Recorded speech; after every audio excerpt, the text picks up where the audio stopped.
The paper crinkled between my fingers as I read the address one more time. 27 Oak Street, the Riverside Community Food Bank. I'd never been here before, never had a reason to be, but somehow I knew exactly where it was. The autumn wind whipped through my thin jacket as I stood on the sidewalk, watching families hurry in and out with boxes of groceries, their faces carrying that particular blend of gratitude and quiet dignity that comes with accepting help. What they didn't know, what none of them could possibly know, was that for the past 15 years, I had been the reason this place existed at all. Before we jump back in, tell us where you're tuning in from. And if this story touches you, make sure you're subscribed, because tomorrow I've saved something extra special for you. My daughter-in-law Jessica sat in her white SUV at the curb, engine running, not even pretending to hide her impatience.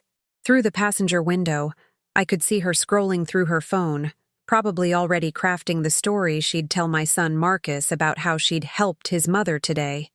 The irony was so sharp it almost made me laugh. Almost. Instead, I clutched the empty canvas bag she'd shoved into my hands 20 minutes ago and tried to remember when exactly I had become such a burden in my own family's eyes. It had started this morning with a phone call. Jessica's voice, syrupy sweet in that way that always made my stomach clench. "Gail, honey, I know things have been tight since your hours got cut at the library. Marcus and I were talking and we want to help.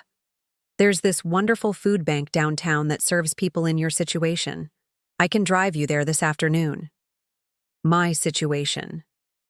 As if my entire life could be reduced to a situation, something temporary and fixable with the right amount of charitable intervention. I'd tried to protest, tried to explain that I was managing just fine, that losing a few hours at the library wasn't the financial catastrophe they seemed to think it was. But Jessica had that tone, the one she used when she'd already made up her mind and was just going through the motions of consulting others. "It's no trouble at all, Gail. Really. I'll pick you up at 2. Now here I stood, 68 years old, being dropped off at a food bank like a piece of unwanted furniture. The cruel irony sat heavy in my chest as I watched a young mother emerge with a box full of fresh vegetables and canned goods. She looked tired but hopeful, and I recognized that look. I'd seen it in countless faces over the years, faces that had no idea that their hope was partially funded by the woman now standing in their shoes. 15 years ago, when Harold was still alive and the world made more sense, we'd started what he called our quiet revolution. Harold had been a dreamer, the kind of man who saw problems and immediately started sketching solutions on napkins. He'd noticed how many families in our community were struggling, how the existing food banks were always running short, always scrambling for funding.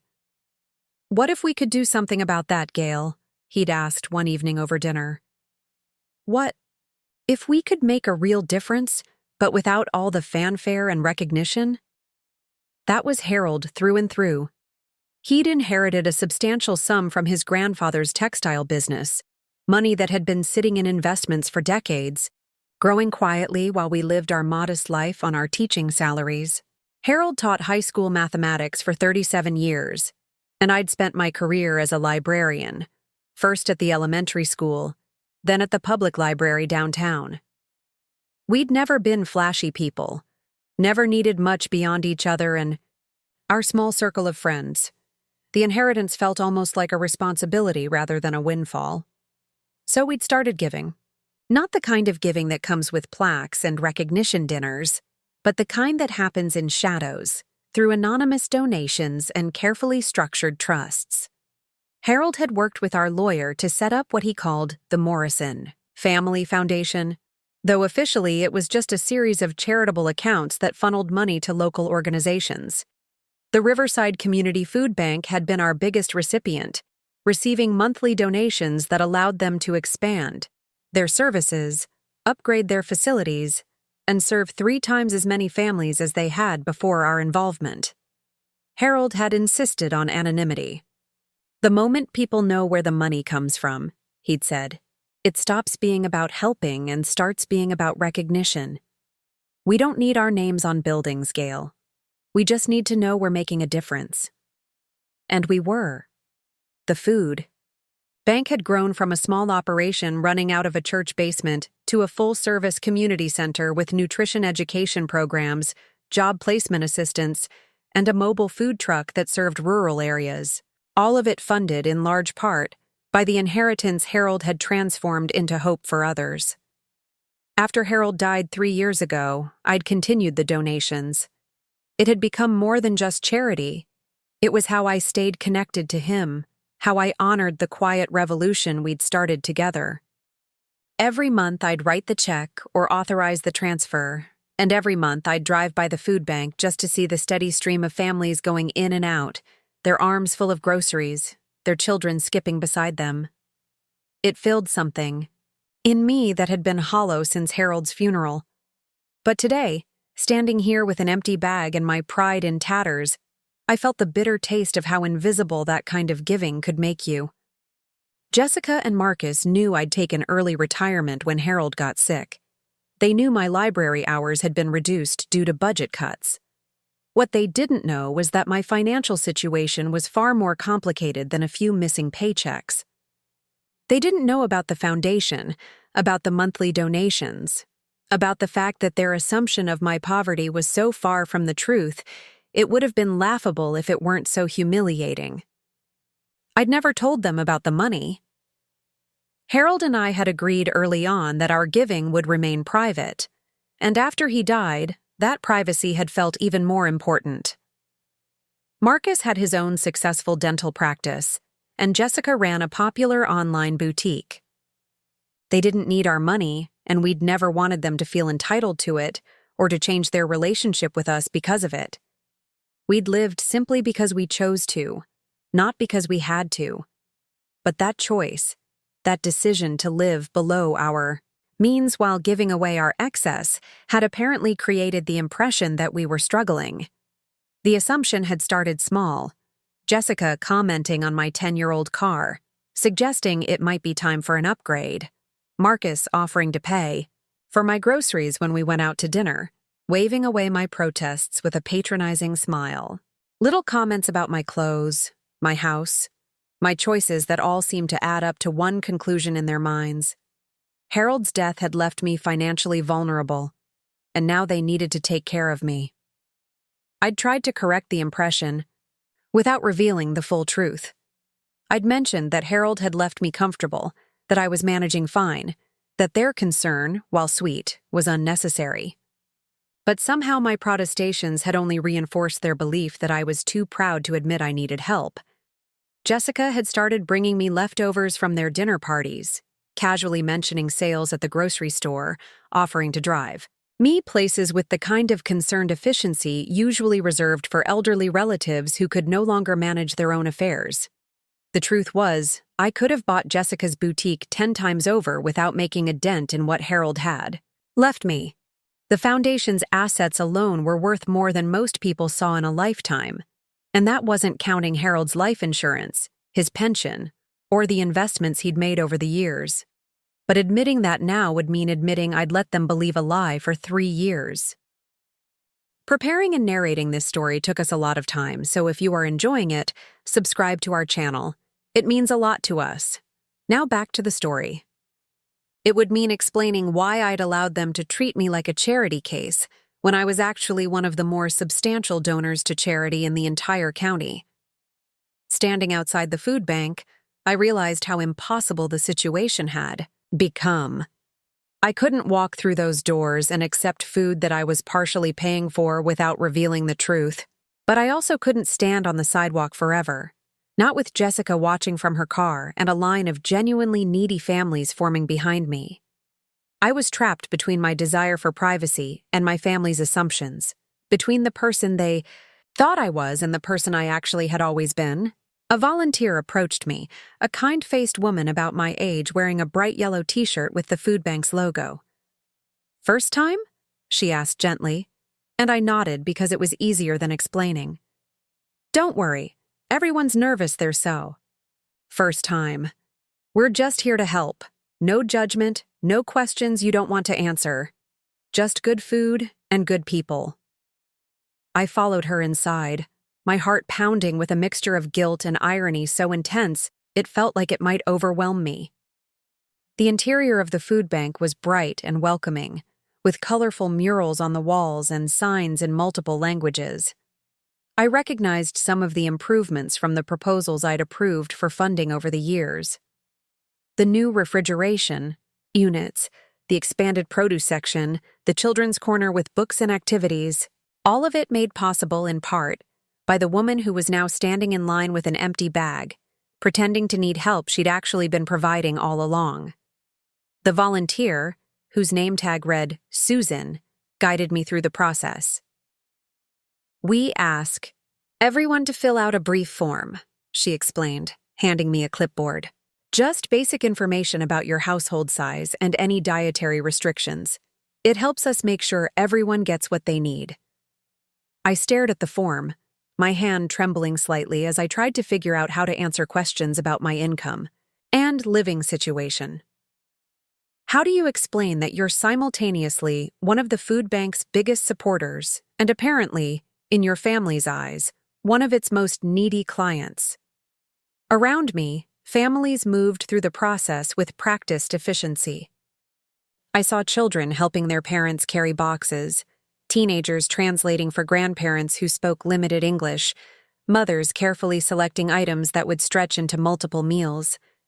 These were people who genuinely needed what this place provided, people who were grateful for the opportunity to feed their families with dignity. And here I was, taking up space and resources under false pretenses, unable to explain the situation without creating an even bigger mess. I thought about Harold and what he would say about this moment. He'd probably find it amusing in that gentle way of his, the same way he'd been amused when people assumed we couldn't afford to tip well at restaurants or take vacations because we drove an older car and lived in a modest house. "People see what they expect to see, Gail," he used to say. "And sometimes what they expect tells you more about them than what's actually true." But this felt different. This wasn't strangers making assumptions based on superficial observations. This was my family. People who should know me well enough to understand that I was managing fine, that I didn't need rescuing or managing or charitable intervention. The fact that they'd gotten it so wrong made me question what else they might have misunderstood about me, about Harold, about the life we'd built together. As I moved through the line, selecting items I didn't need and couldn't in good conscience take home, I found myself really looking at the other clients for the first time. There was a dignity in how they navigated the process, a quiet strength that reminded me why Harold and I had started giving in the first place. These weren't statistics or tax deductions. They were people doing their best in difficult circumstances, people who deserved better than the situation that had brought them here. A young father in front of me was carefully explaining to his daughter why they could only choose one type of cereal, helping her understand the rules while making it feel like a game rather than a limitation. Behind me, an elderly man was asking Susan about the nutrition classes, mentioning that his doctor had told him to watch his sodium intake, but he wasn't sure how to cook differently. These were real needs, real people, real situations that required real help. And I was standing among them under completely false pretenses, complicit in my own family's misunderstanding of who I was and what I needed. By the time I reached the front of the line, I'd made a decision. I would take a small selection of items, enough to satisfy Jessica's expectations, and then I would find a way to donate them back or give them to someone who actually needed them. It felt like the least I could do to minimize my participation in what felt increasingly like fraud, even though I knew the fraud was more complicated than simple deception. The volunteer at the distribution table was a cheerful woman who seemed to know many of the clients by name. She greeted each person warmly, asking about family members and remembering personal details that made the interaction feel more like a conversation between friends than a transaction between provider and recipient. When my turn came, she smiled and said, "I'm Margaret. I don't think we've met before." "Gail," I replied, surprised by how normal my voice sounded despite the surreal nature of the situation. "Gail Morrison." Margaret nodded and began placing Items in my bag with the same care she'd shown everyone else. Fresh vegetables, canned goods, a loaf of bread that smelled like it had been baked that morning. "We got a wonderful donation of fresh produce today," she said conversationally. "Sometimes I think this community is blessed with the most generous people. We never know where the next gift is going to come from, but somehow there's always enough." If only she knew, I thought, watching her carefully arrange items in my bag. If only any of them knew that the woman they were helping had been helping them for years, that the generous people she was talking about included the very person standing in front of her. The irony was so thick I could barely breathe through it. When I walked back outside, Jessica was still in her car, but now she was taking pictures through the window. Pictures of me leaving the food bank with a bag of groceries, looking every inch the struggling widow she'd apparently decided I was. I imagined those photos ending up on her social media, carefully cropped and captioned with something about community service and helping family members in need. The thought made my stomach turn. "How was it?" Jessica asked as I climbed into the passenger seat, her voice carrying that carefully modulated tone people use when they're trying to sound supportive while also being just a little bit proud of themselves for being so helpful. "Fine," I said. Because what else could I say? That I'd just participated in an elaborate charade based on assumptions that were so far from reality they belonged in a different universe.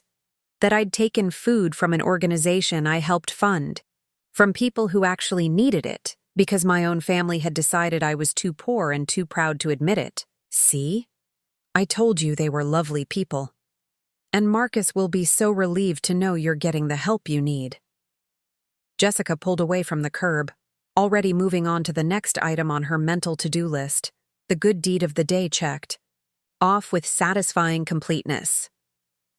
I stared out the window as we drove through downtown, past the library where I still worked 3 days a week, past the bank where I managed the foundation's accounts, past the coffee shop where Harold and I used to plan our monthly donations over shared pastries and dreams of making the world a little bit better. Everything looked the same, but somehow I felt like I was seeing it all from inside a strange bubble, separated from my own life by the weight of misunderstandings I hadn't corrected and assumptions I'd let stand for far too long. The bag of groceries sat on my lap like evidence of a crime I hadn't meant to commit. Inside were items that could feed a family for several days, items that had been given to me by volunteers who believed I needed them, funded in part by money I'd contributed. The circular absurdity of it made my head spin. I was simultaneously the donor and the recipient, the helper and the helped, the solution to a problem, and apparently, the problem itself. When Jessica dropped me off at my house, she made a point of helping me carry the bag to the door, as if I might be too frail or overwhelmed to manage it myself. "I'll tell Marcus how well it went," she said, giving me the kind of hug that felt more like a pat on the head. "And don't feel bad about needing help, Gail. That's what family is for." After she drove away, I sat in my living room with the bag of groceries at my feet, surrounded by the comfortable furniture Harold and I had chosen together in the house we'd paid off decades ago, looking at the financial statements spread across my coffee table from my monthly review of the foundation's accounts. The contrast was so stark, it felt like satire. Here I was, a woman who gave away more money in a month than most people earned in a year, sitting with a bag of free groceries because her family had decided she was too proud to admit she needed charity. I opened the foundation's latest statement and ran my finger down the list of donations. The food bank, $15,000. The homeless shelter, $10,000. The scholarship fund for local students, $20,000. The total for the month was more than $60,000, all of it flowing out to organizations that helped people in need, all of it anonymous, all of it part of the quiet revolution. Harold and I had started with such hope and determination. But sitting there with that bag of groceries, I realized that the anonymity I'd cherished was also a kind of invisibility.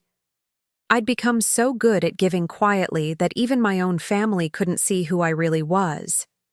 They saw what they expected to see: a widow on a reduced income, struggling to make ends meet, too proud to ask for help. They couldn't see the woman who'd been helping others for years, who'd continued Harold's legacy of quiet generosity, who was anything but the charity case they'd decided she must be. The weight of the misunderstanding settled over me like a heavy blanket. I'd spent 3 years allowing my family to believe something that wasn't true, and now I was trapped in their version of my story. I was the poor relation who needed managing, the struggling widow who required rescue, the burden they had to shoulder with patient martyrdom. And the longer I let it continue, the harder it would be to correct without making everyone involved feel foolish, or deceived, or angry. I thought about calling Marcus, about trying to explain the situation without revealing too much about the foundation or the scope of what Harold and I had been doing. But how do you tell your son that his assumptions about your financial situation are not just wrong but completely backwards? How do you explain that you've been letting him and his wife treat you like a charity case when you're actually one of the community's most significant charitable donors? The bag of groceries stared at me from the floor like an accusation. I knew I couldn't eat the food, couldn't benefit from resources meant for people who genuinely needed them. But I also couldn't just throw it away or return it without raising questions I wasn't ready to answer. The whole situation felt like a trap of my own making, constructed from good intentions and misunderstandings, and the kind of family dynamics that could turn a simple gesture into an impossible puzzle. As the afternoon sun slanted through my living room windows, I sat surrounded by the evidence of 2 completely different versions of my life.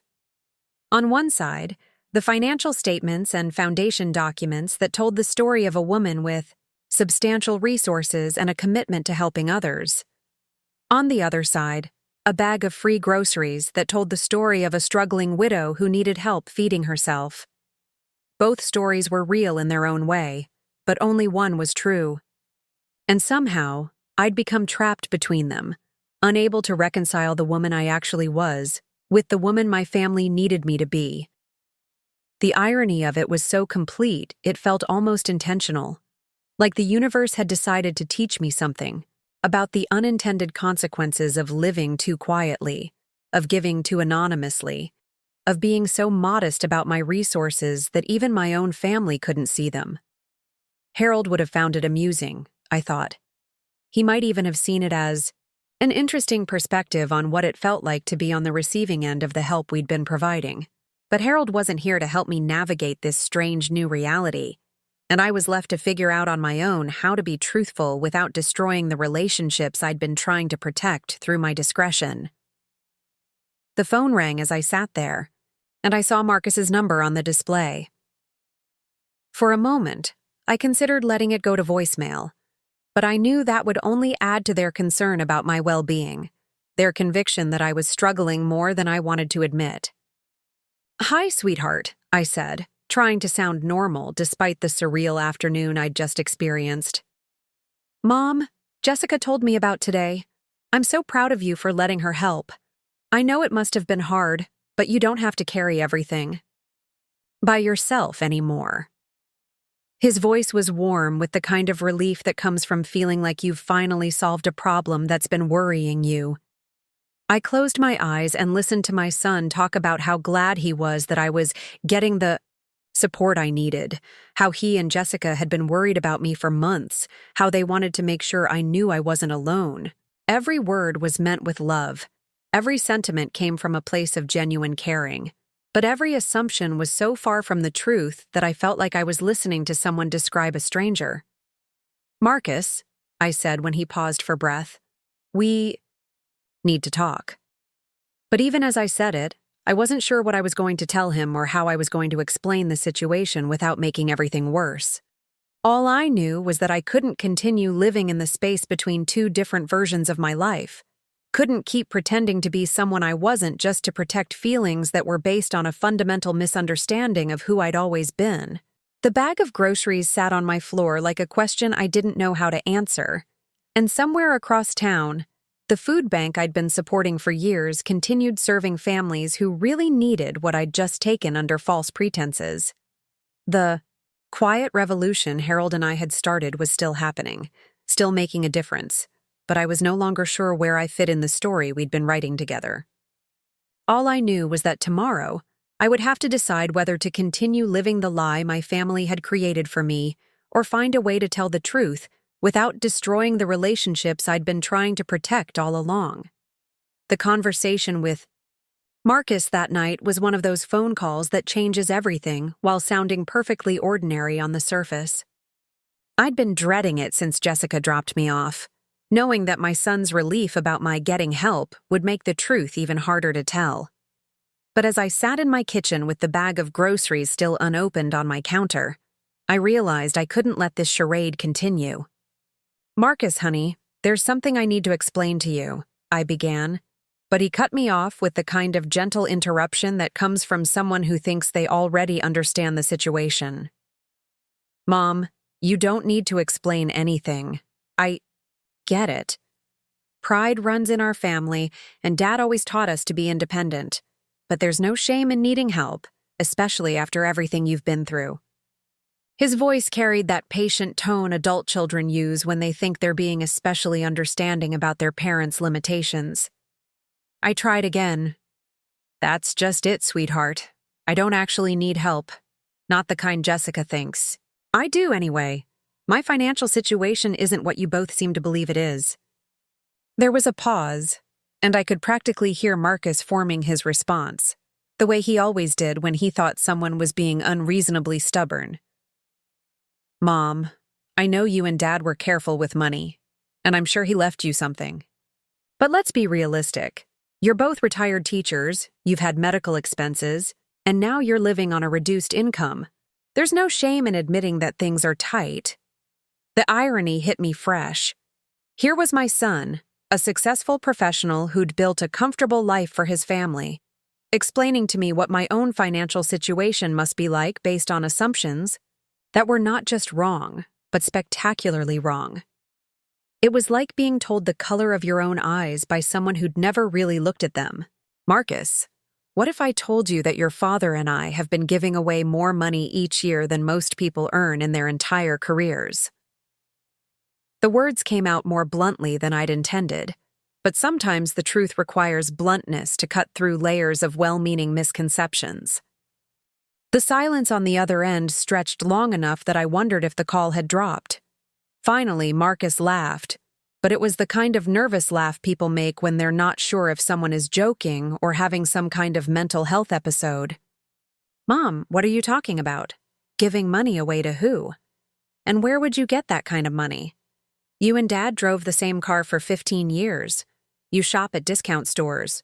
Your house hasn't been updated since the 80s. That's when I realized how completely Harold and I had succeeded in our goal of living below our means, and how completely that success had backfired in terms of our family's understanding of our actual circumstances.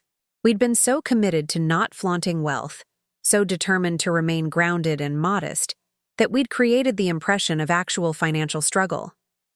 Your father inherited a substantial amount of money from his grandfather's business, I said slowly, knowing that each word was reshaping everything Marcus thought he knew about his parents. We never talked about it because we didn't want it to change how you saw us or how you lived your own life. We wanted you to build your success on your own merit, not on expectations of inheritance. Another long pause. How substantial. Marcus's voice had shifted from patient to confused to something that might have been concern. I took a deep breath. Substantial enough that we've been able to donate over $1 million to local charities over the past 15 years without it significantly impacting our lifestyle or financial security. The silence that followed was different from the previous pauses. This was the silence of someone whose understanding of reality had just been fundamentally altered. I could almost hear Marcus recalibrating, trying to fit this new information into the framework of everything he thought he knew about his parents. $1 million, he repeated, and his voice sounded strange, like he was testing how the words felt in his mouth.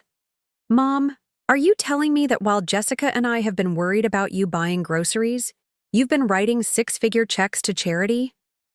Not six-figure checks, I said quietly. Usually smaller amounts, but regularly. And yes, that's exactly what I'm telling you. Jesus Christ. Marcus rarely swore, a holdover from his father's influence, and hearing it now told me just how thoroughly his worldview had been upended. Mom, do you have any idea how this looks? Do you know what we've been thinking? What we've been planning? That question sent a chill through me. What do you mean, what you've been planning? Jessica and I have been talking about setting up a trust fund for you. We've been looking at assisted living facilities for when you're ready. We've been figuring out how to help with your medical expenses and daily living costs. We thought you were too proud to ask for help, so we were trying to find ways to help without making you feel like charity. The room seemed to spin slightly, as the full scope of the misunderstanding became clear. While I'd been continuing Harold's legacy of quiet philanthropy, my son and daughter-in-law had been making plans to manage my fictional poverty. They'd been researching care facilities and financial assistance programs for a woman who could have bought several care facilities without straining her budget. "Oh, Marcus," I said, and I could hear the sadness in my own voice. "Oh, honey, I had no idea." "No idea about what? That we love you? That we want to take care of you the way you took care of us?" His voice was rising now, moving from confusion towards something that might have been anger. "Mom, how could you let us think you were struggling? How could you let Jessica drive you to a food bank when you apparently have more money than God?" That question hit harder than it should have, maybe because it contained an element of truth I wasn't ready to face. I had let them think I was struggling. I'd been so committed to maintaining the privacy Harold and I had built around our financial situation that I'd allowed my own family to create an entirely fictional narrative about my life. "I never meant for it to go this far," I said weakly. "At first, I just thought the assumptions would fade on their own. You seemed so busy with your own lives, and I didn't want to seem like I was bragging or trying to make you feel bad about not needing your help." "Not needing our help?" Marcus's voice cracked slightly. "Mom, we've been lying awake at night worrying about you. Jessica has been researching senior discounts and meal programs. We've been feeling guilty about our own comfortable life while thinking you were counting pennies. And you're telling me that the whole time, you've been secretly richer than we are?" The word richer hung in the air between us, loaded with implications I wasn't sure I was ready to unpack. Was I richer than Marcus and Jessica? Financially, yes. Probably significantly so. But wealth was more complicated than bank account balances, and I'd spent the past 3 years feeling emotionally impoverished in ways that had nothing to do with money. "It's not about being rich," I tried to explain. "Your father and I never lived like wealthy people because we didn't want to be wealthy people. We wanted to be useful people. We wanted to take what we'd been given and turn it into something that mattered. By lying to your family?"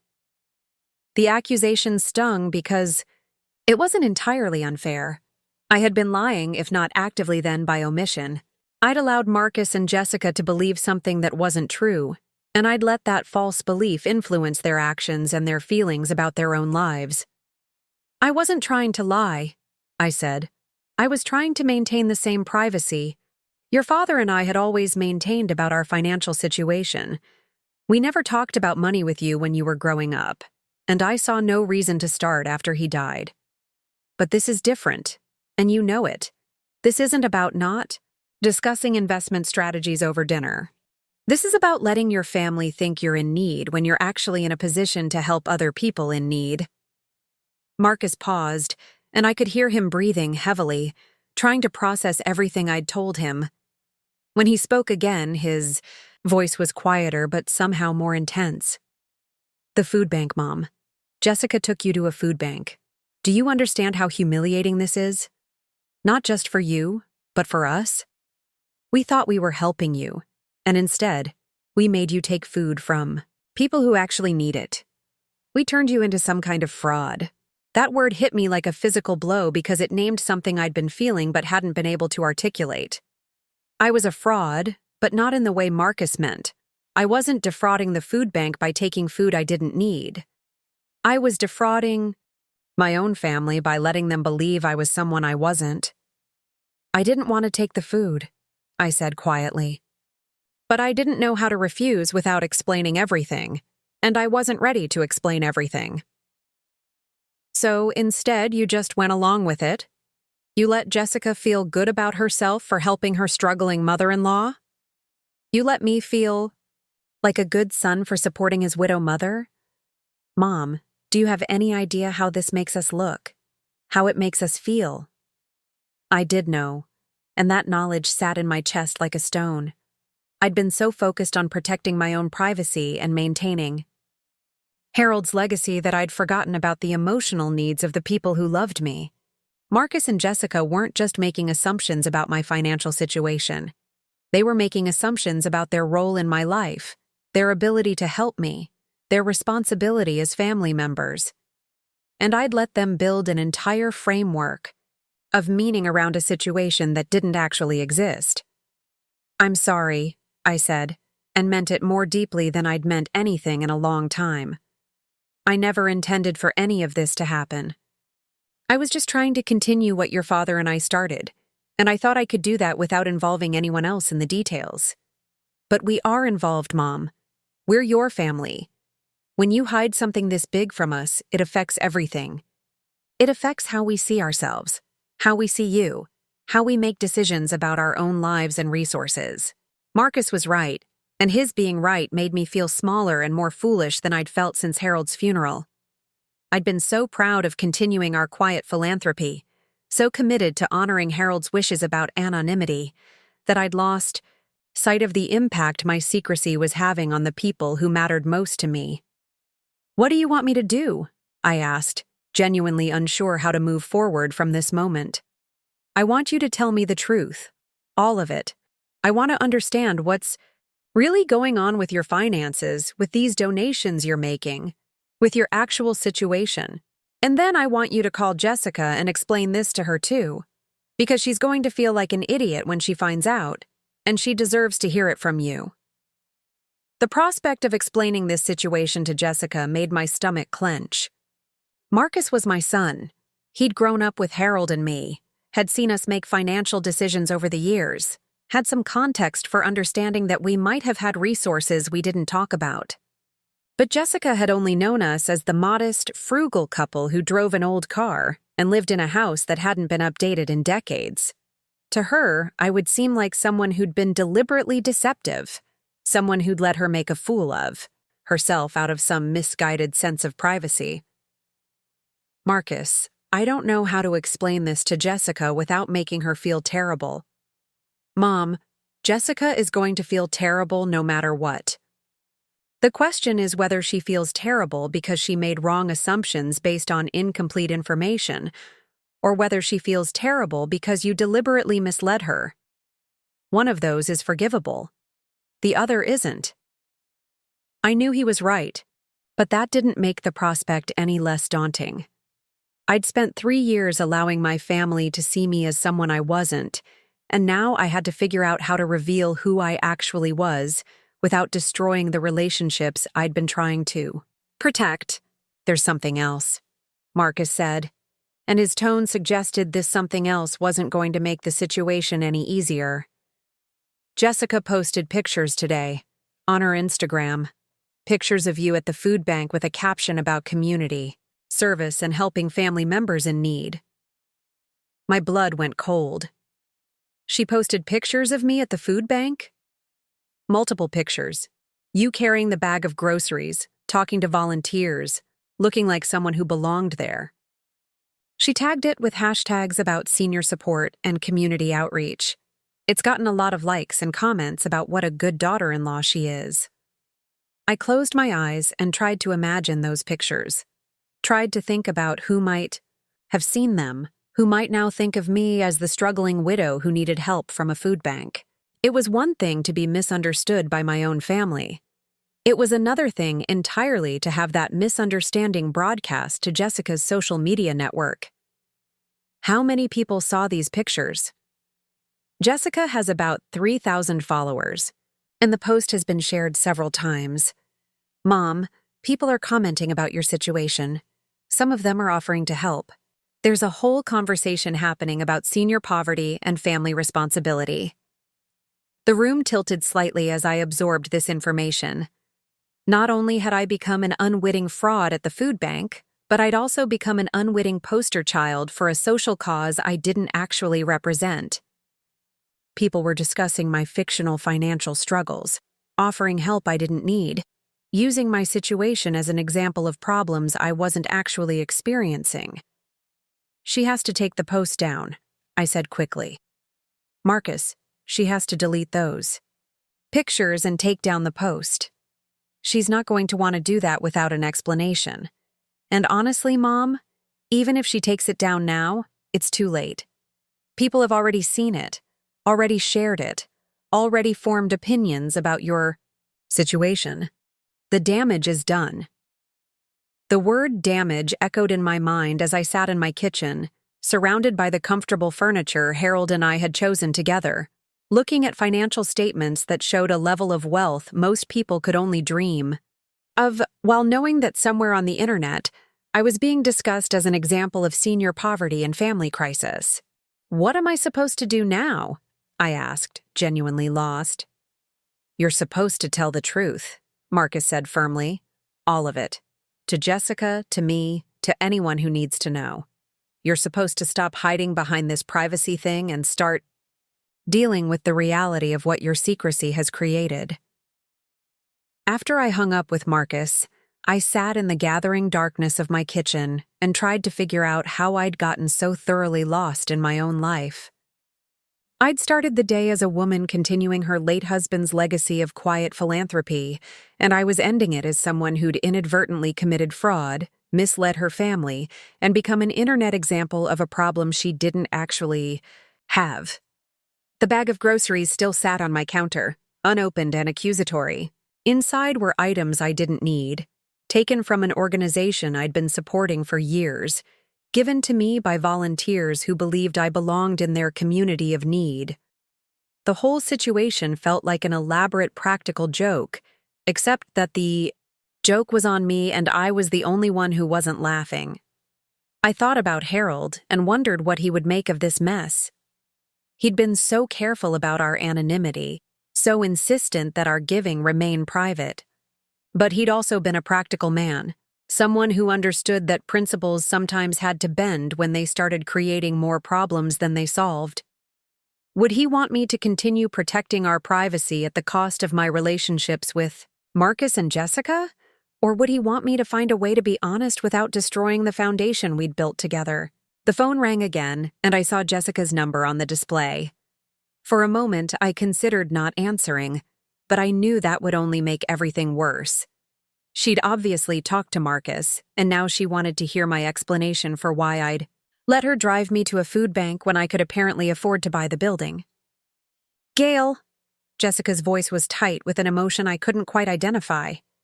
"Marcus told me about your conversation. Jessica, No, let me talk first. I need to say this before I lose my nerve." She took a shaky breath. "I feel like such an idiot. Not just because I was wrong about your financial situation, but because I was so patronizing about it. I've been treating you like some kind of charity case for months, and you just let me do it." The hurt in her voice was worse than anger would have been. Anger I could have defended against, but hurt was something I'd caused and couldn't undo. "I never meant for you to feel foolish," I said quietly. "I was trying to protect something your father-in-law and I had built together, but I didn't think about how my privacy might affect you and Marcus. But don't you see how impossible you made it for us? We've been worried about you, trying to help you, making plans for your future. And the whole time you've been living in a completely different reality than the one we thought we were dealing with." Jessica was right, and her being right made me feel like I'd failed at something fundamental about being part of a family. I'd been so focused on maintaining Harold's wishes about anonymity that I'd forgotten about the basic honesty that families required to function. "I know I should have told you sooner," I said. "I just didn't know how to explain it without it seeming like I was bragging or trying to make you feel bad about offering help. Gail, we weren't offering help to make ourselves feel good. We're offering help because we love you and we thought you needed it. There's a difference between charity and family, and you turned our family support into something that feels like charity fraud." The phrase charity fraud hit me like a slap, even though I knew Jessica didn't mean it cruelly. But that's what I'd become, wasn't it?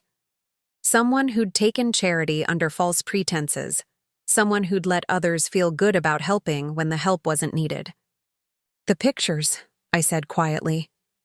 "Marcus told me about the pictures you posted." There was a long pause. "I deleted them," Jessica said finally. "As soon as Marcus explained the situation, I took down the post. But Gail, people had already seen them. People were commenting, sharing stories about their own family members, offering to help. I had to delete comments from people who were genuinely moved by what they thought was your situation." The weight of the deception settled over me like a heavy blanket. I hadn't just misled Jessica and Marcus. I'd become part of a larger conversation about senior poverty and family responsibility, representing a problem I didn't actually have, inspiring sympathy I didn't deserve. "I don't know how to fix this," I admitted.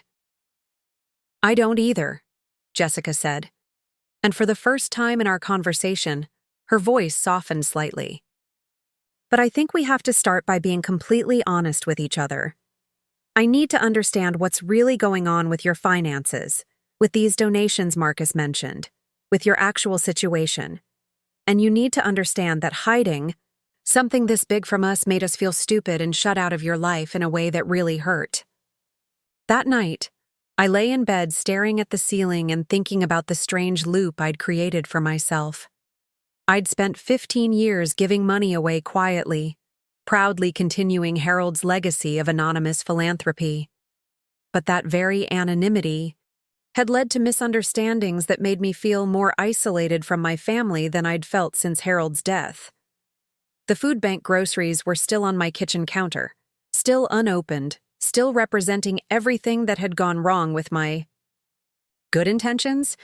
Tomorrow, I would have to figure out what to do with food I couldn't eat, taken from an organization I'd been supporting, given to me by people who thought I needed help I'd actually been providing. But more than that, I would have to figure out how to rebuild relationships that had been damaged by my determination to maintain a privacy that had outlived its usefulness. I would have to find a way to be honest about who I was without destroying the foundation Harold and I had built together. And I would have to accept that sometimes the things we do to protect the people we love end up hurting them in ways we never intended. The irony of my situation wasn't lost on me. I'd become invisible to my own family while trying to be invisible to the recipients of my charity. I'd been so successful at living quietly that the people who mattered most to me couldn't see who I actually was. And now I had to figure out how to become visible again without blinding everyone with revelations they weren't prepared to handle. Outside my window, the city slept peacefully, unaware that one of its most significant anonymous donors was lying awake wondering how anonymity had become another word for dishonesty, how privacy had turned into isolation, and how good intentions had created a situation that felt anything but good. Sleep didn't come that night. I found myself wandering through my house at 3 a.m, touching surfaces Harold and I had lived with for decades, trying to understand how I'd become a stranger in my own life.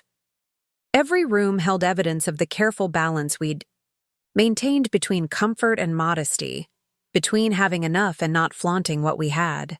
But now, those same choices that had once felt like virtues seemed like the building blocks of a deception I hadn't meant to create. In Harold's study, I pulled out the file cabinet where we'd kept all our financial records over the years.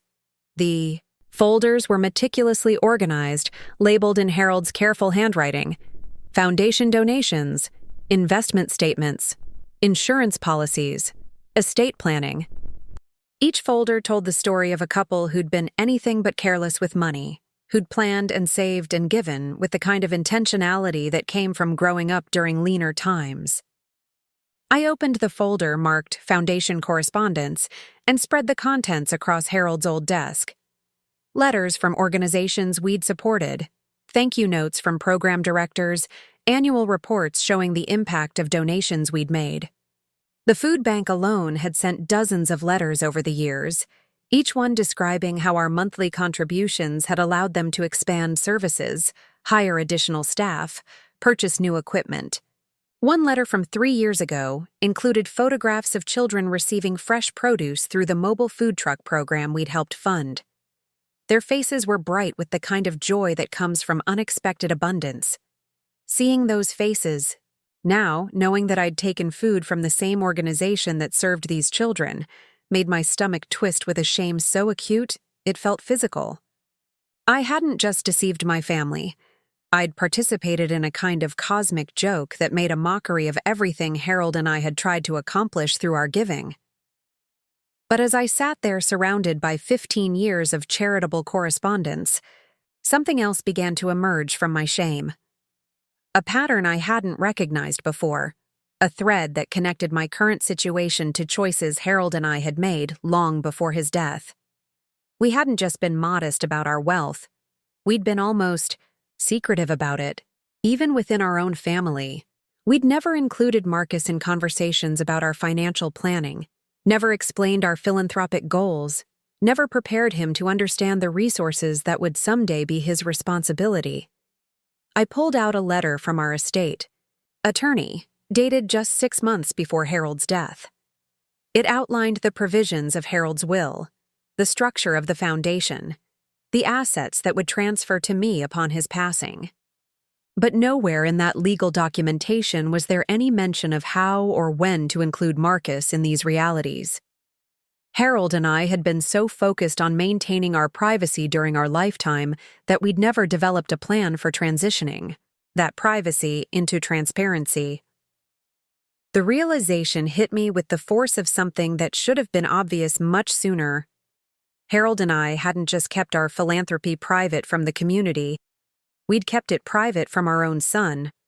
We'd raised Marcus to understand the value of work and independence, but we'd never taught him about the responsibility that comes with inherited wealth. We'd given him a strong moral foundation, but no practical understanding of how to manage significant resources or the obligations that come with them. I thought about Marcus as a child, watching us clip coupons and comparison shop, learning to see those behaviors as virtues rather than choices made by people who had more than enough, but preferred to live simply.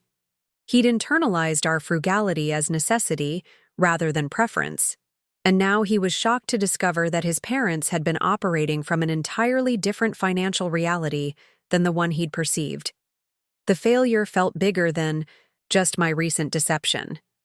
It was a generational failure, a breakdown in the kind of communication that families need to function across decades and major life transitions. Harold and I had been so committed to not spoiling Marcus, so determined that he'd develop his own work ethic and values, that we'd left him completely unprepared for the reality of what we'd built together.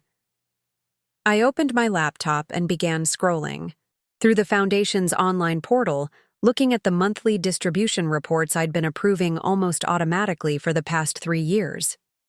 The numbers were staggering when you saw them all together.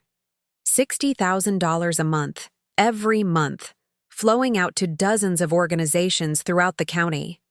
Food banks, homeless shelters, scholarship funds, job training programs, senior centers, children's advocacy groups. Harold and I had built something that touched virtually every social service organization in our community. But we'd built it in shadows, administered it in private, celebrated its impact in solitude.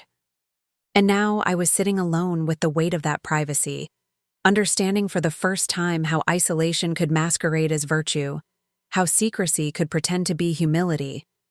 I thought about the volunteers at the food bank, people like Margaret and Susan, who spent their days helping families navigate difficult circumstances with dignity and grace. They believed in the work they were doing, believed in the importance of the services they provided. But they had no idea that one of their most significant benefactors had walked through their doors yesterday, taking food under circumstances that bordered on fraudulent. The thought of their potential reaction if they discovered the truth made me feel sick. Would they see me as someone who'd taken advantage of their generosity? Would they question whether other clients might also be deceiving them? Would my deception damage their trust in the very people they were trying to help? But then I thought about the broader implications of revealing my connection to the food bank. If I admitted to being a major donor, would that compromise the anonymity Harold and I had been so careful to maintain? Would it lead to expectations of public recognition or involvement that might change the nature of our giving? Would it turn something that had been pure into something that felt transactional?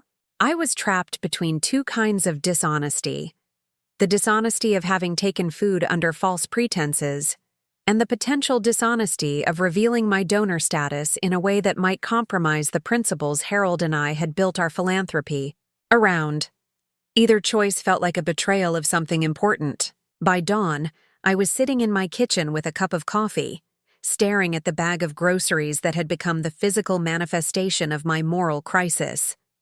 I couldn't eat the food, couldn't throw it away, couldn't return it without raising questions. I wasn't ready to answer. It sat there like an accusation, reminding me that good intentions without honest communication could create situations that were neither good nor intentional. The phone rang at 7:30, and I saw that it was Margaret from the food bank. My heart immediately began racing with paranoid thoughts about whether someone had recognized me, whether my deception had been discovered, whether I was about to be confronted with the fraud I'd inadvertently committed. "Mrs. Morrison?" Margaret's voice was warm and professional. "I hope I'm not calling too early. I wanted to follow up on your visit yesterday and see how you're settling in with our services." The irony of receiving a welfare check from someone whose salary I was partially funding almost made me laugh, except that nothing about the situation felt amusing anymore. "I'm fine," I managed to say. "Everyone was very kind." "I'm so glad to hear that.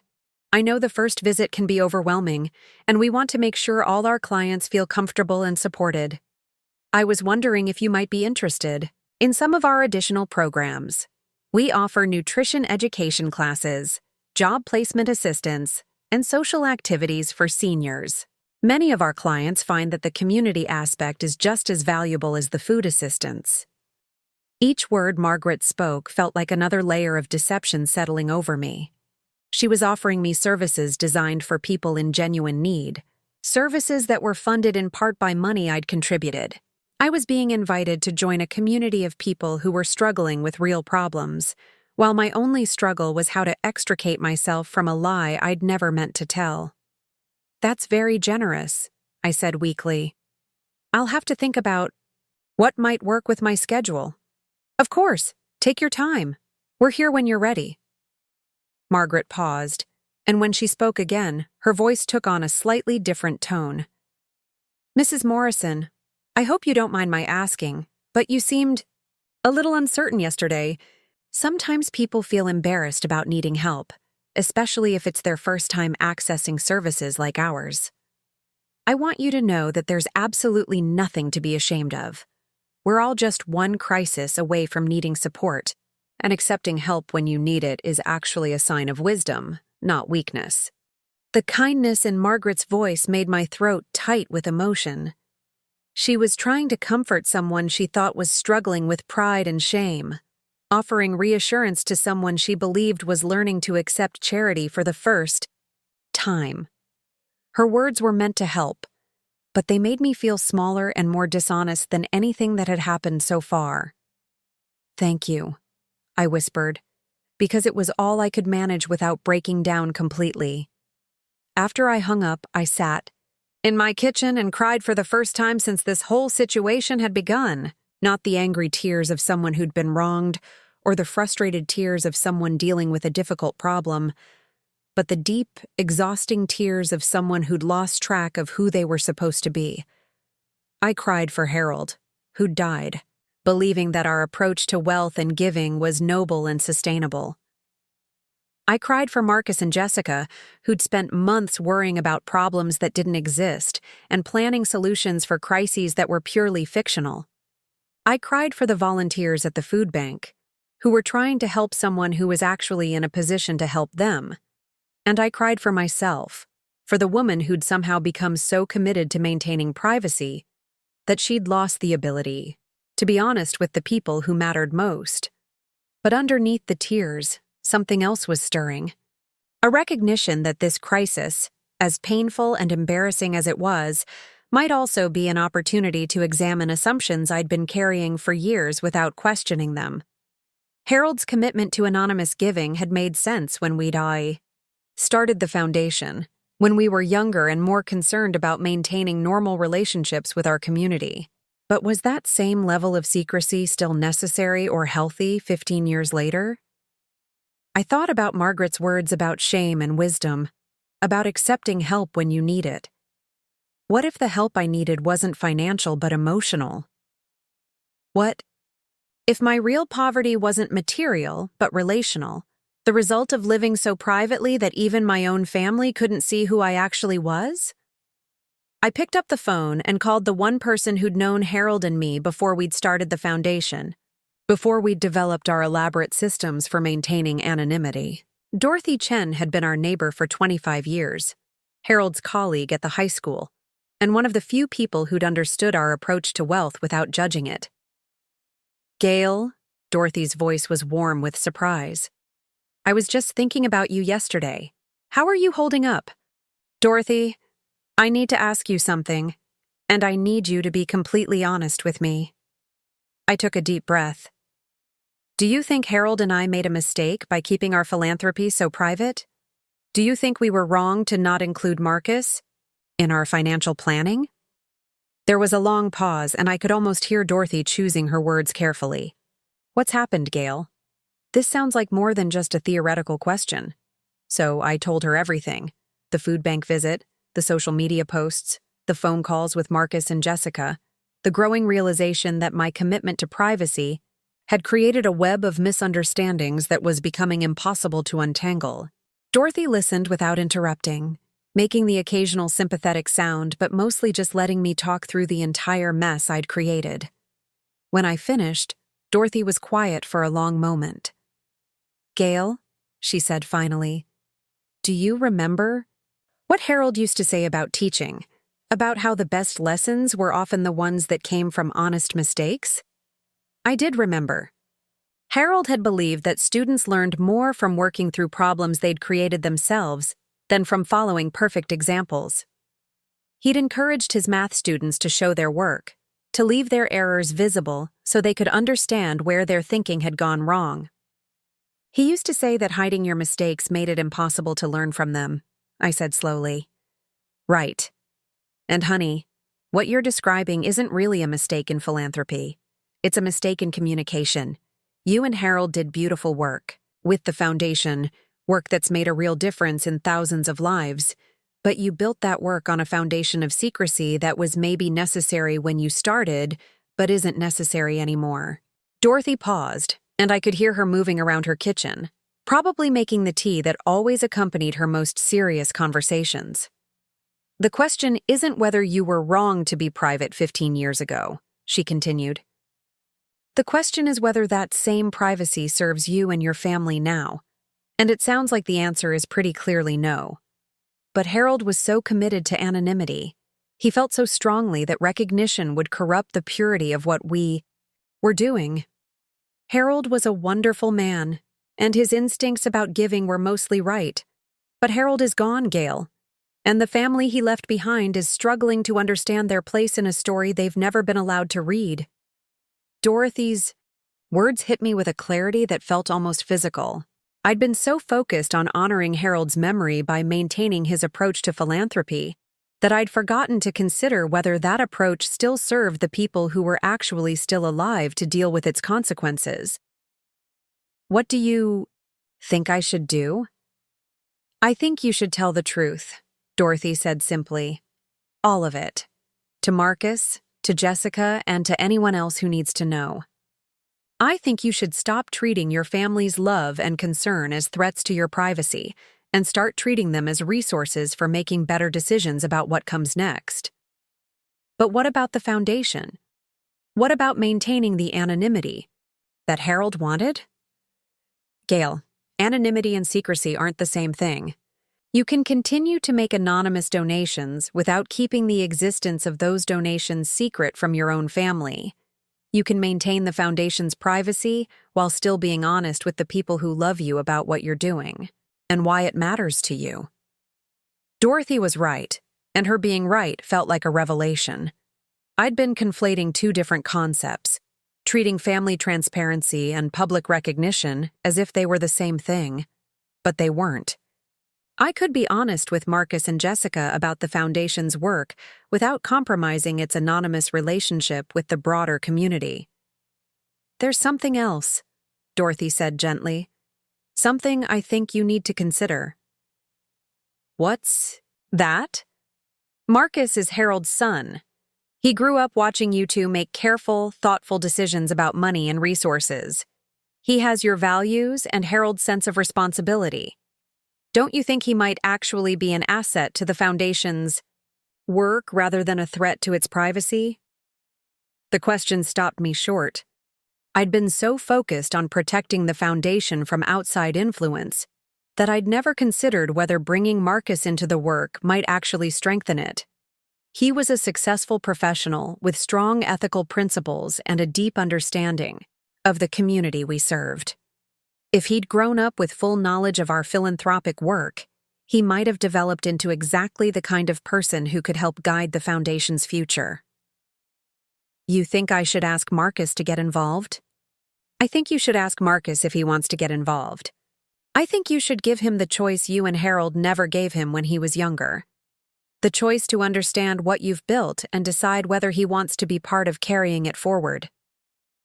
After I hung up with Dorothy, I sat in my living room and looked around at the space Harold and I had shared for so many years.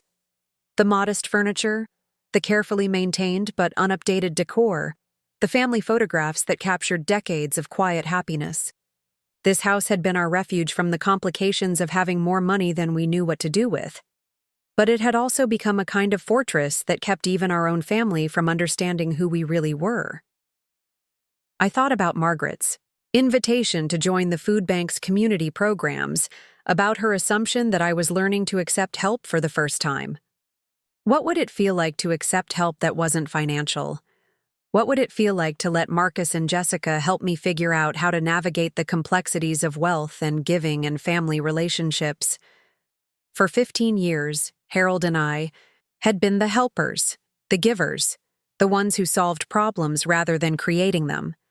But now I was facing problems I couldn't solve alone, problems that required the kind of honesty and vulnerability I'd spent decades avoiding. Maybe it was time to learn how to accept help that had nothing to do with money, and everything to do with the messy, complicated work of being part of a family. I walked back to the kitchen and looked at the bag of groceries one more time. Inside were items that represented everything that had gone wrong with my good intentions, but they also represented something else. They represented the possibility of starting over, of being honest about who I was and what I needed, of building relationships based on truth rather than the careful management of partial information. I opened the bag and began taking out its contents. Fresh vegetables, canned goods, bread, milk, items that families throughout the community relied on to feed their children and maintain their dignity during difficult times. These items had been given to me by people who believed in the importance of helping others, people who understood that sometimes the most important thing you can do is simply show up for someone who's struggling. Maybe it was time for me to stop struggling alone. Maybe it was time to show up for my own family in a way that was honest and vulnerable and real. Maybe it was time to discover that asking for help with emotional problems was just as valid as accepting help with financial ones.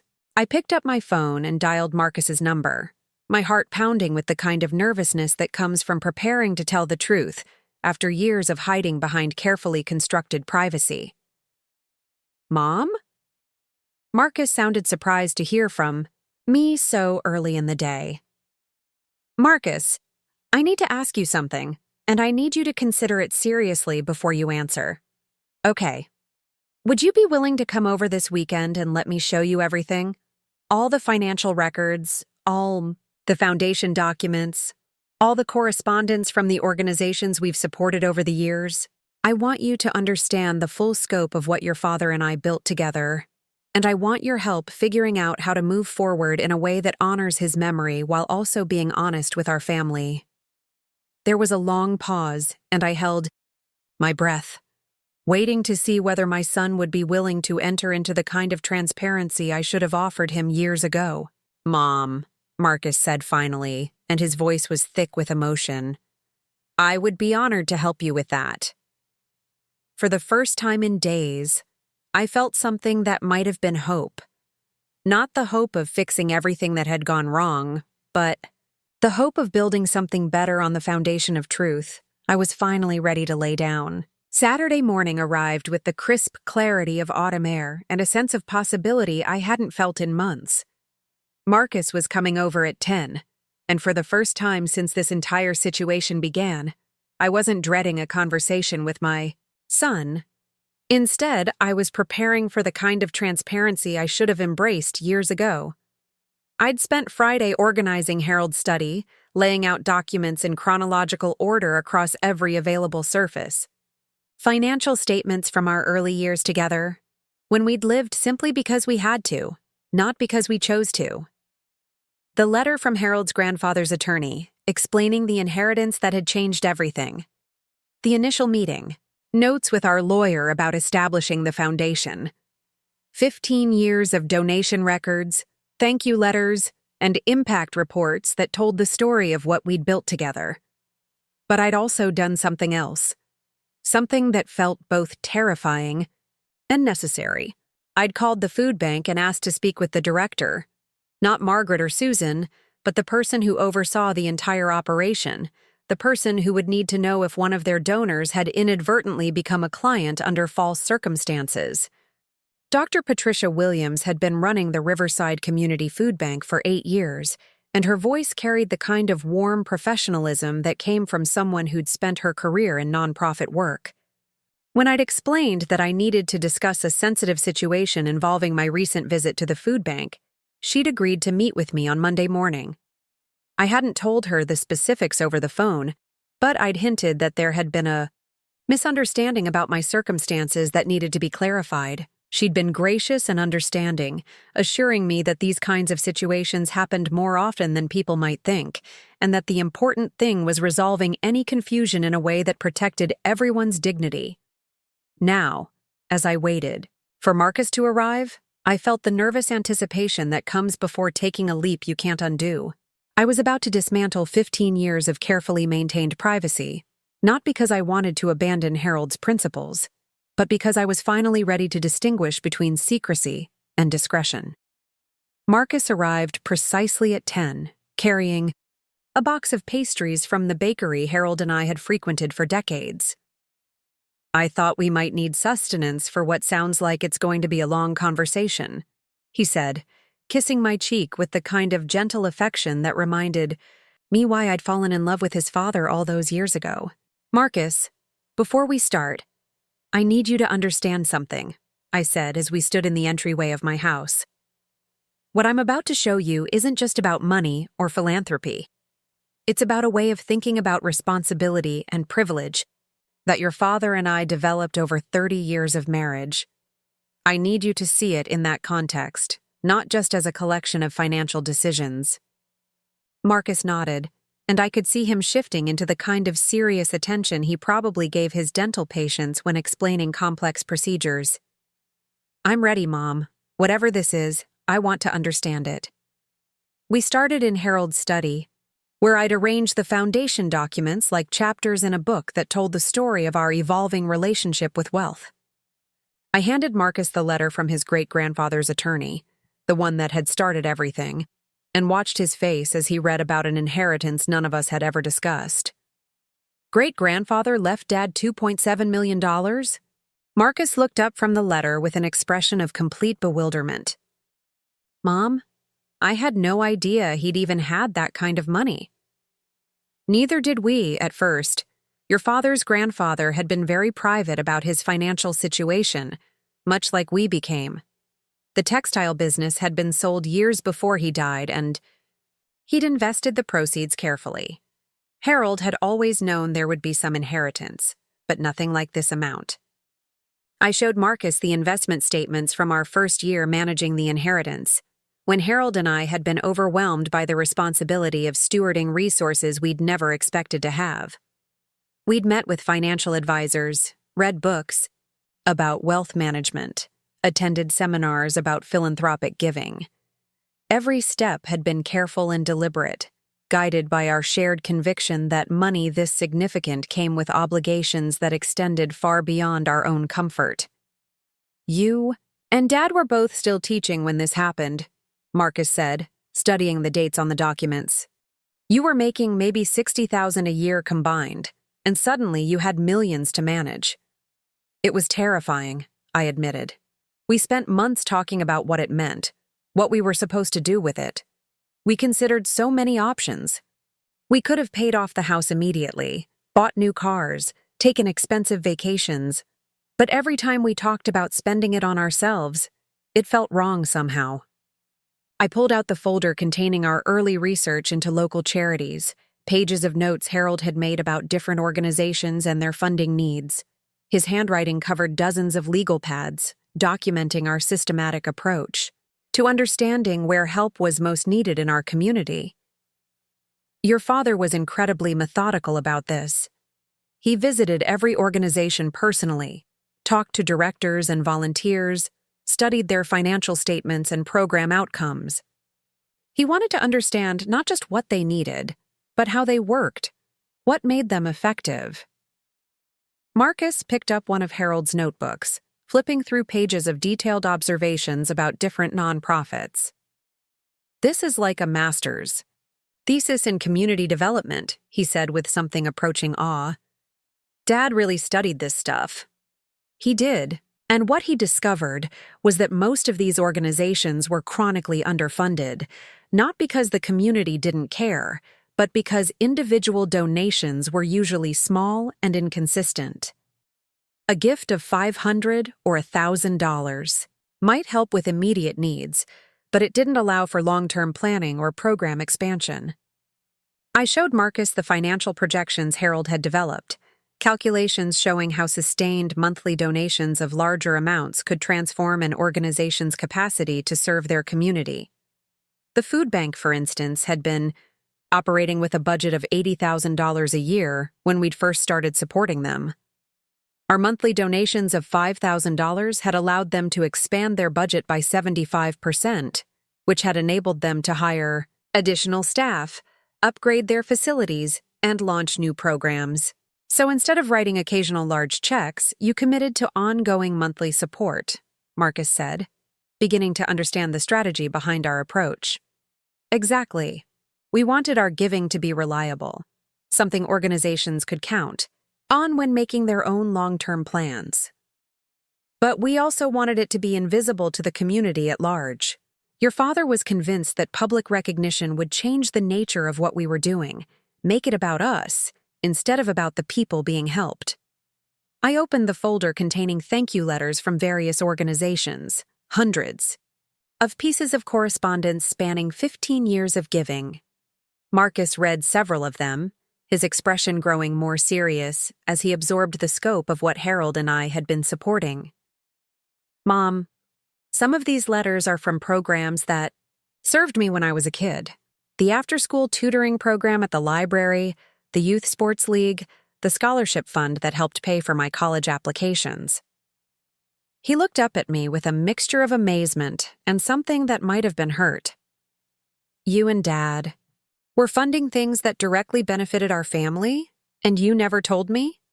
That question hit harder than I'd expected, because it highlighted something I'd never fully considered. Harold and I had been so focused on helping others that we'd never acknowledged the ways our giving had also helped our own family. Marcus had benefited from programs we'd supported, had grown up in a community that was stronger because of our philanthropy, but he'd never known that his parents were part of creating those opportunities. We didn't want you to feel entitled to things you hadn't earned, I said slowly. We wanted you to work hard and achieve things on your own merit, not because you knew your parents had resources that could smooth your path. But Mom, don't you see the problem with that logic? You were helping create a community that supported families like ours, but you never let me understand that I was part of that community. You taught me to be grateful for opportunities without ever letting me know that our family was actively working to create those opportunities for others. Marcus was right, and his being right opened up a new dimension of regret I hadn't anticipated.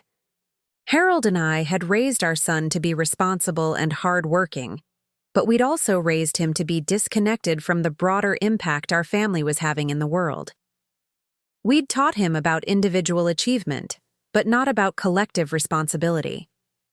I handed him the folder containing our most recent financial statements, the ones showing the current scope of the Foundation's work. Marcus studied the numbers with the kind of careful attention he brought to complex dental procedures, and I watched his understanding of our family's financial reality continue to evolve. The Foundation is currently worth $4.2 million, he said finally. And you're distributing about $60,000 a month to various organizations. That's correct. The principal continues to grow through conservative investments, but we live off the income from Harold's pension and Social Security, plus my part-time salary from the library. The inheritance supports the philanthropy, not our lifestyle. Marcus set down the financial statements and looked around Harold's study, taking in the modest furniture and basic computer equipment we'd used to manage millions of dollars in charitable giving. This is why you and Dad always lived so simply. Not because you couldn't afford more, but because you chose to direct resources toward helping others instead of accumulating luxury for yourselves. Yes. But Marcus, I need you to understand that those choices created problems I didn't anticipate. By living below our means to such an extreme degree, we created the impression that we had limited means.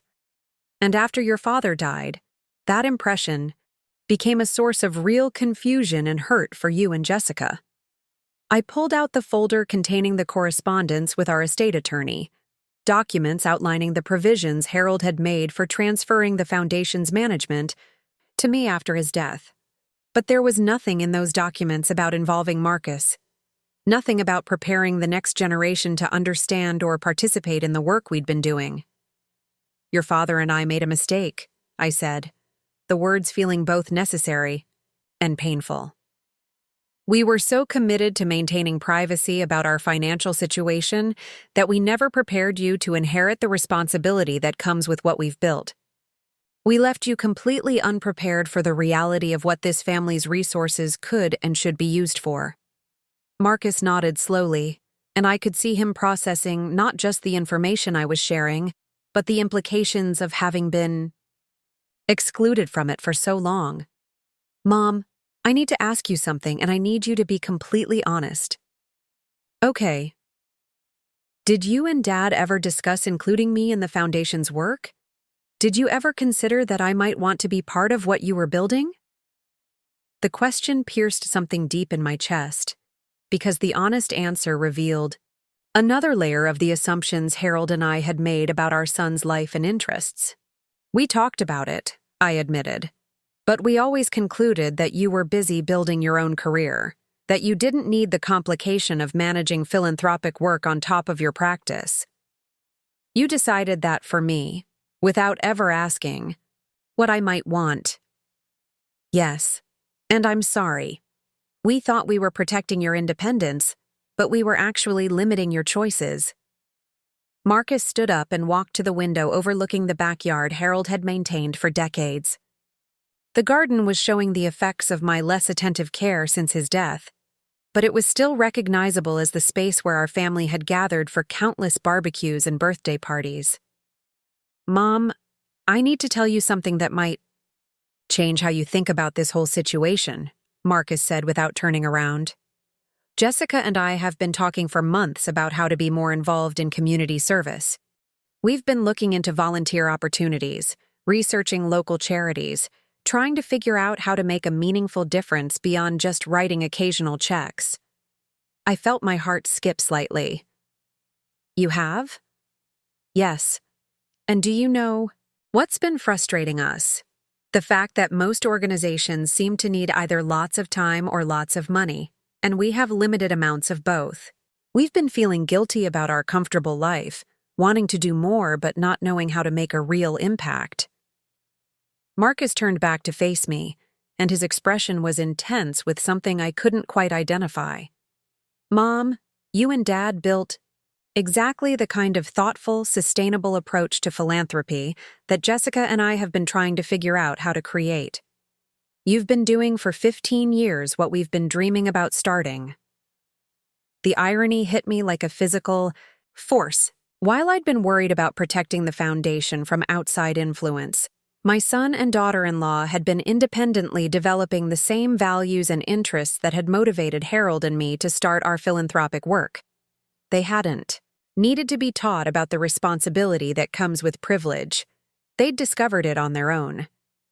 Marcus, are you saying you'd want to be involved in the foundation's work?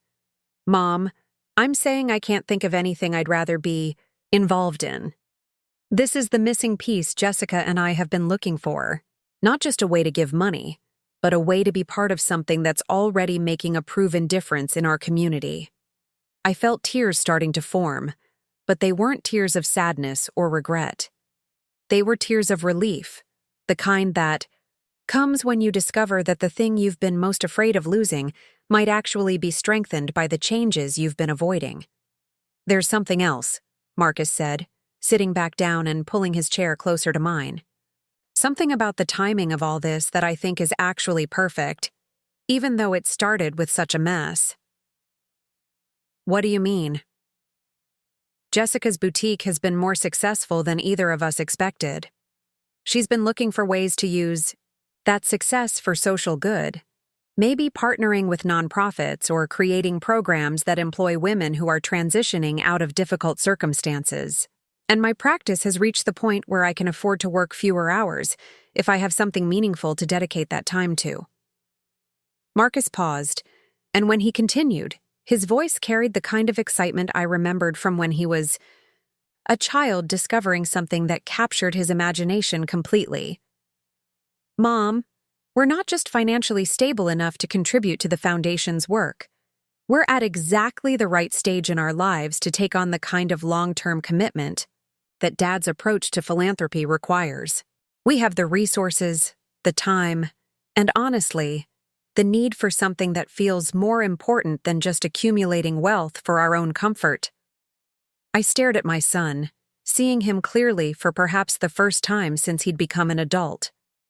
Harold and I had raised him to be responsible and ethical, but we'd never given him the opportunity to apply those values to the kind of work that had become central to our own sense of purpose. We'd created a generous, thoughtful man, and then kept him isolated from the very activities that could have given his generosity focus and impact. Marcus, what are you proposing? I'm proposing that we treat this crisis as an opportunity, that we use the fact that everything's already been disrupted to build something better. I want to learn everything you can teach me about how the foundation works, what organizations you support, what Dad's philosophy was about effective giving. And then I want Jessica and me to become full partners in continuing and expanding that work. The word partners hung in the air between us, loaded with possibilities I'd never allowed myself to imagine. For 15 years, I'd been the sole guardian of Harold's philanthropic legacy, carrying the responsibility alone and in secret. The prospect of sharing that responsibility, of bringing Marcus and Jessica into the work as full participants rather than potential threats to its privacy, felt like stepping into sunlight after years of working in shadows. There would be a learning curve, I said carefully. Your father and I developed our approach over many years of trial and error. The relationships with organizations, the understanding of community needs, the systems for evaluating requests and managing distributions. It's more complex than it might appear from the outside. I understand that, and I want to learn it properly, the way Dad would have wanted. I don't want to change things just for the sake of changing them. But Mom, I also think there might be opportunities to expand the foundation's impact by bringing some fresh perspectives to the work. Marcus pulled out his phone and showed me a folder of screenshots he'd apparently been collecting.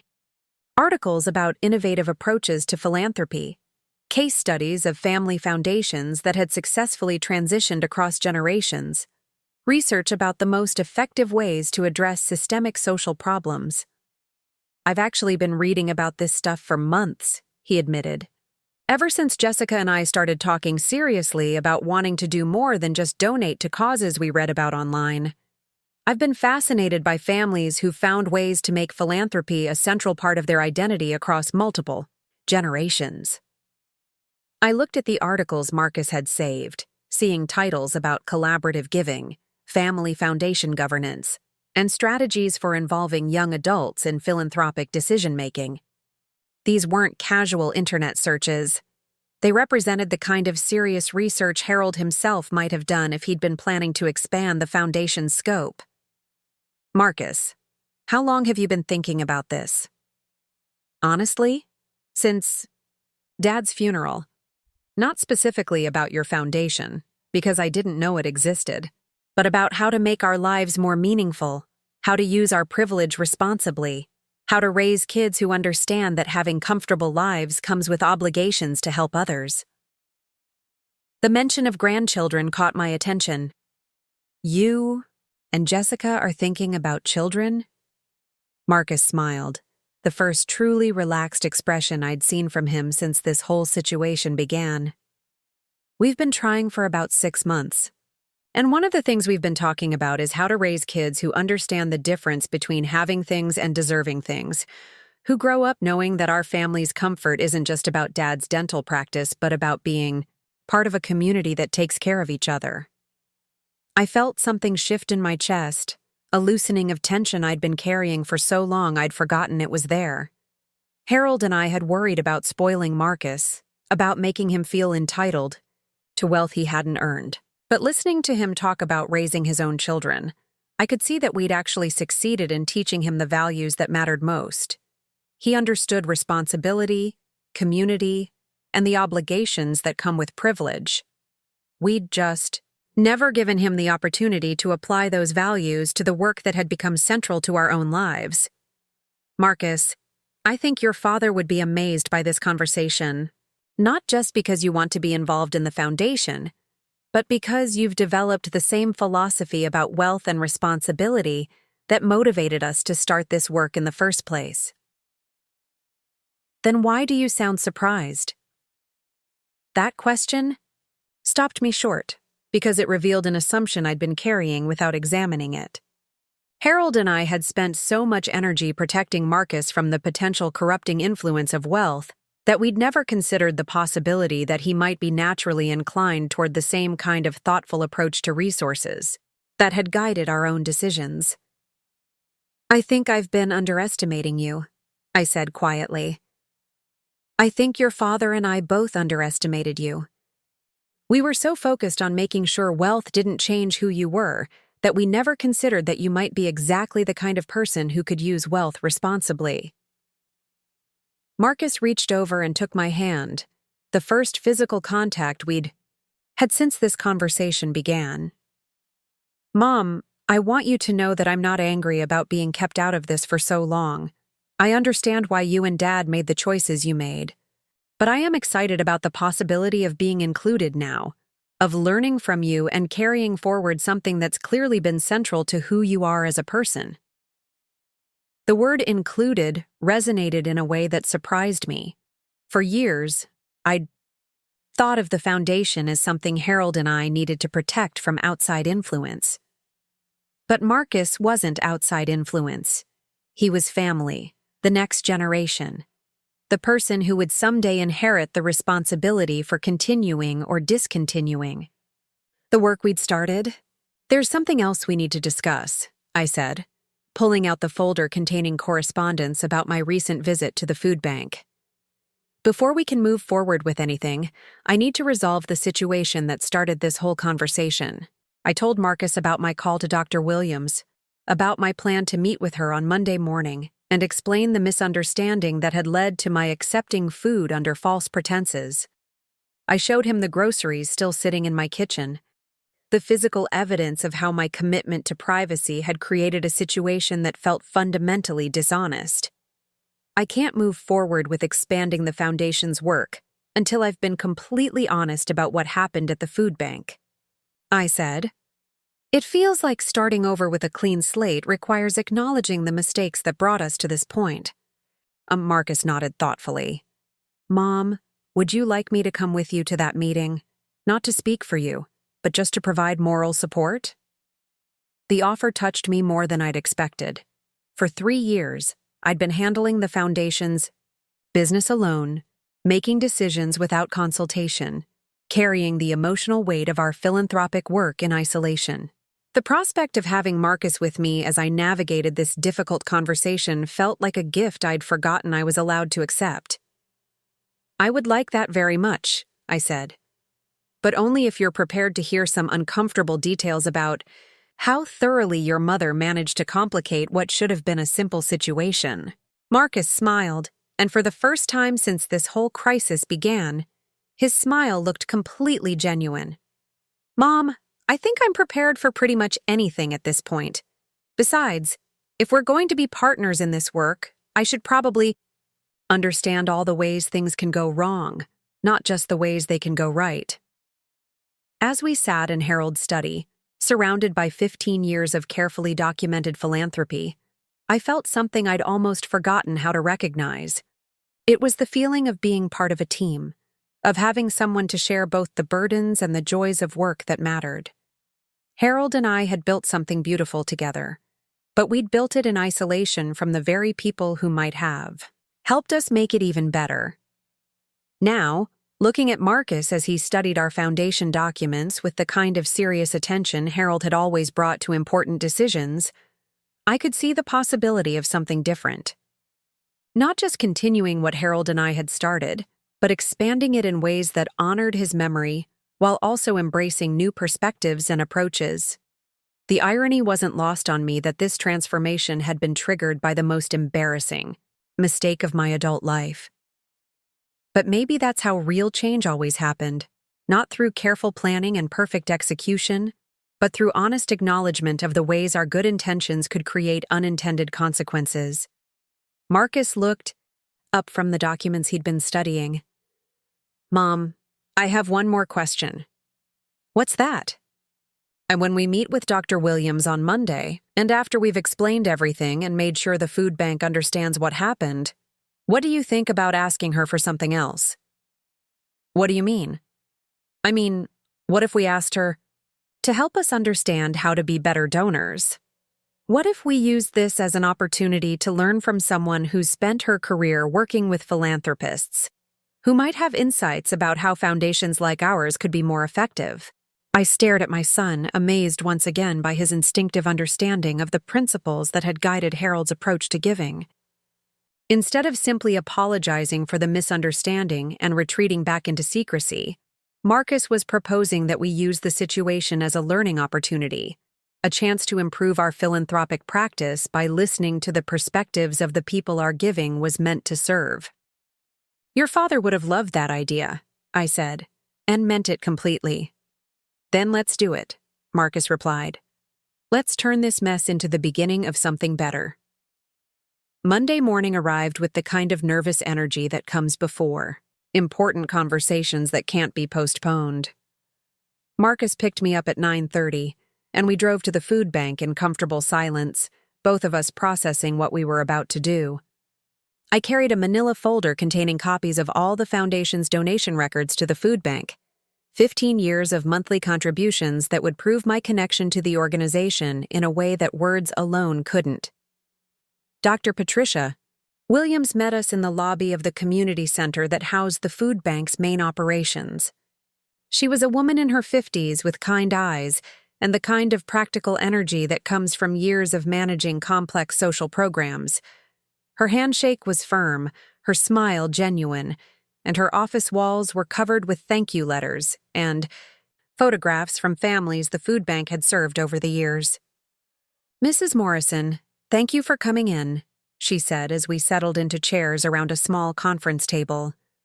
I have to admit, I'm curious about this sensitive situation you mentioned on the phone. I took a deep breath, knowing that the next few minutes would either resolve the deception I'd inadvertently created or make it significantly worse. Dr. Williams, I need to tell you something that's going to sound almost impossible to believe. I opened the folder and spread out the foundation's donation records, pointing to the monthly transfers that had been flowing to the food bank since 2009. My late husband and I have been supporting your organization through anonymous donations for 15 years. These records show over $800,000 in contributions during that time. Dr. Williams looked down at the documents, her expression shifting from polite attention to focused concentration as she absorbed what she was seeing.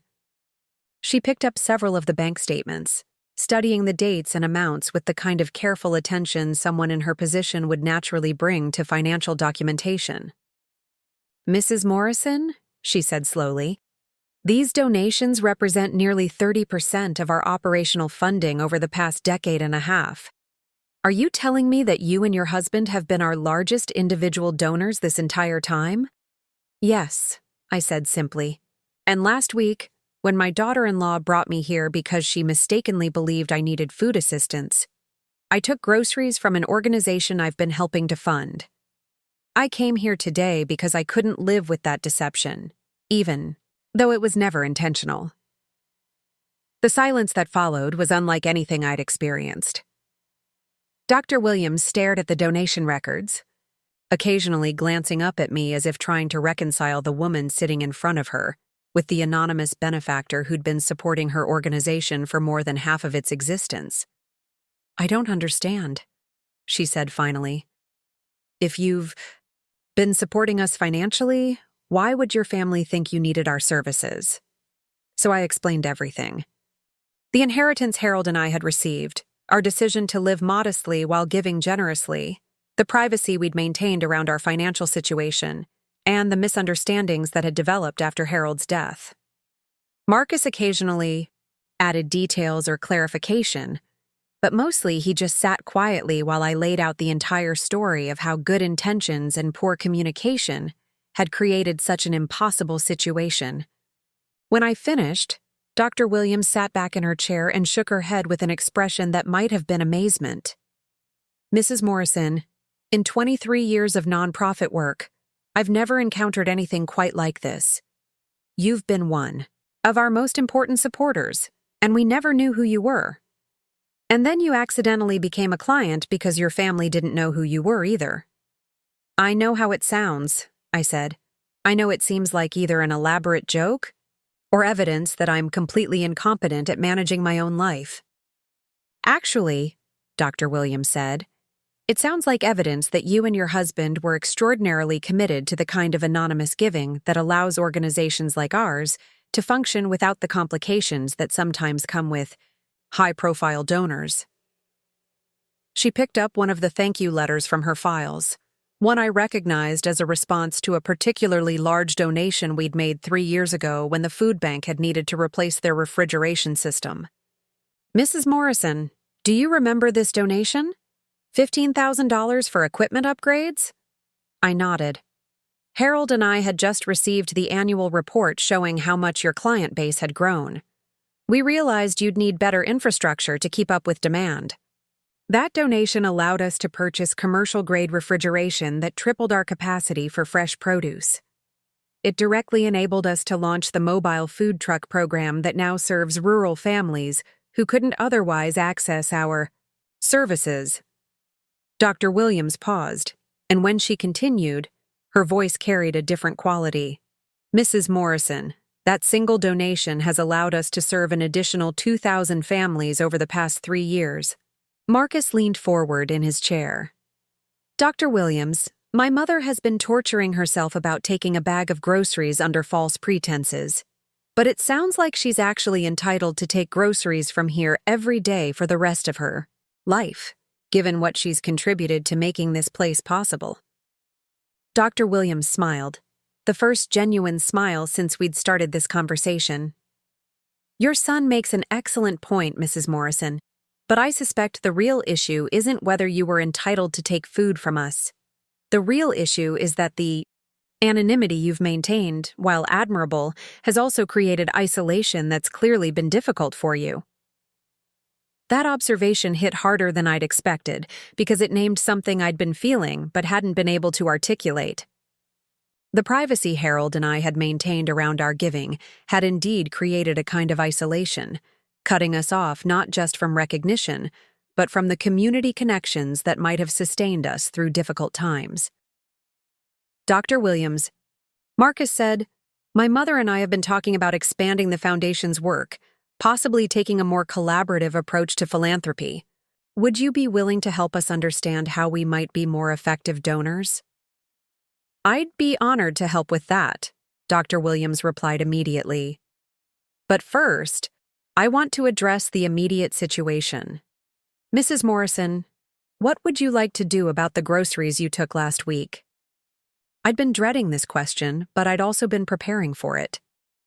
"I'd like to make a donation to cover the cost of those groceries and to ensure that your actual clients aren't impacted by my mistake.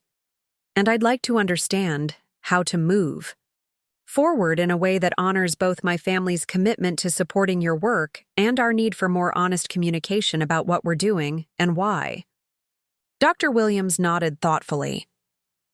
"What if I suggested something different? What if, instead of treating last week's visit as a mistake that needs to be corrected, we treated it as an opportunity for you to understand our services from a client's perspective?" I wasn't sure what she meant, and my confusion must have shown on my face. "Mrs. Morrison, one of the challenges many donors face is that they support organizations without really understanding the day-to-day experience of the people being served. You've been incredibly generous with us for 15 years, but you've never seen our operation from the inside. Last week, inadvertently, you did." She pulled out a notebook and began flipping through pages covered with what looked like meeting notes and program evaluations. "What did you observe during your visit? What was your impression of our intake process, our volunteer training, our client services?" The question surprised me because I realized I had indeed formed impressions during my visit that had nothing to do with my own discomfort about being there under false pretenses. "The volunteers were wonderful," I said immediately. "Margaret and Susan were both incredibly kind and professional. They made the process feel dignified rather than demeaning." "What else?" I thought back to my time in the distribution area, remembering details I'd absorbed without conscious attention. The selection process seemed well organized, but I noticed that some families were asking questions about nutrition and meal planning that the volunteers weren't always equipped to answer. And there were several clients who seemed interested in information about other services but didn't know how to ask for it. Dr. Williams nodded with the kind of enthusiasm that suggested I'd identified something important. "Those are exactly the kinds of observations that help us improve our programs. Mrs. Morrison, you've just described 2 areas where we've been trying to expand our services but haven't had the resources to implement properly." Marcus looked between Dr. Williams and me with growing excitement.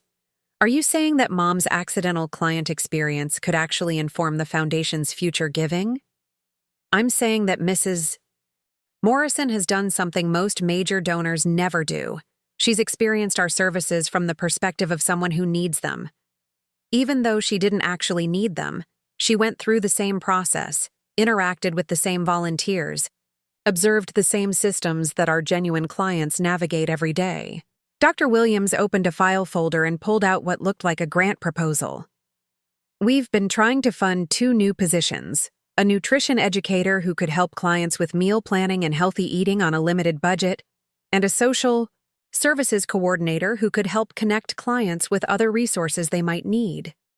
Both positions would require ongoing funding of about $30,000 annually." I felt something click into place, the kind of recognition that comes when separate pieces of information suddenly form a coherent pattern.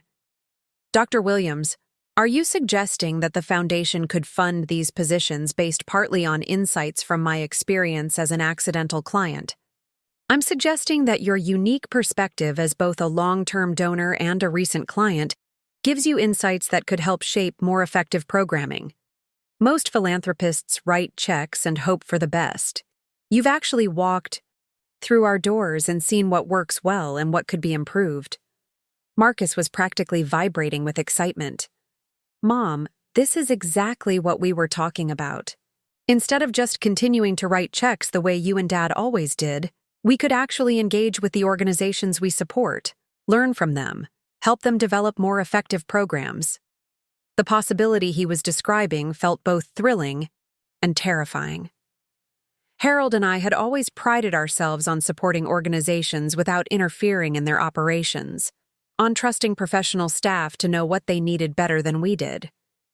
But what Dr. Williams was suggesting wasn't interference.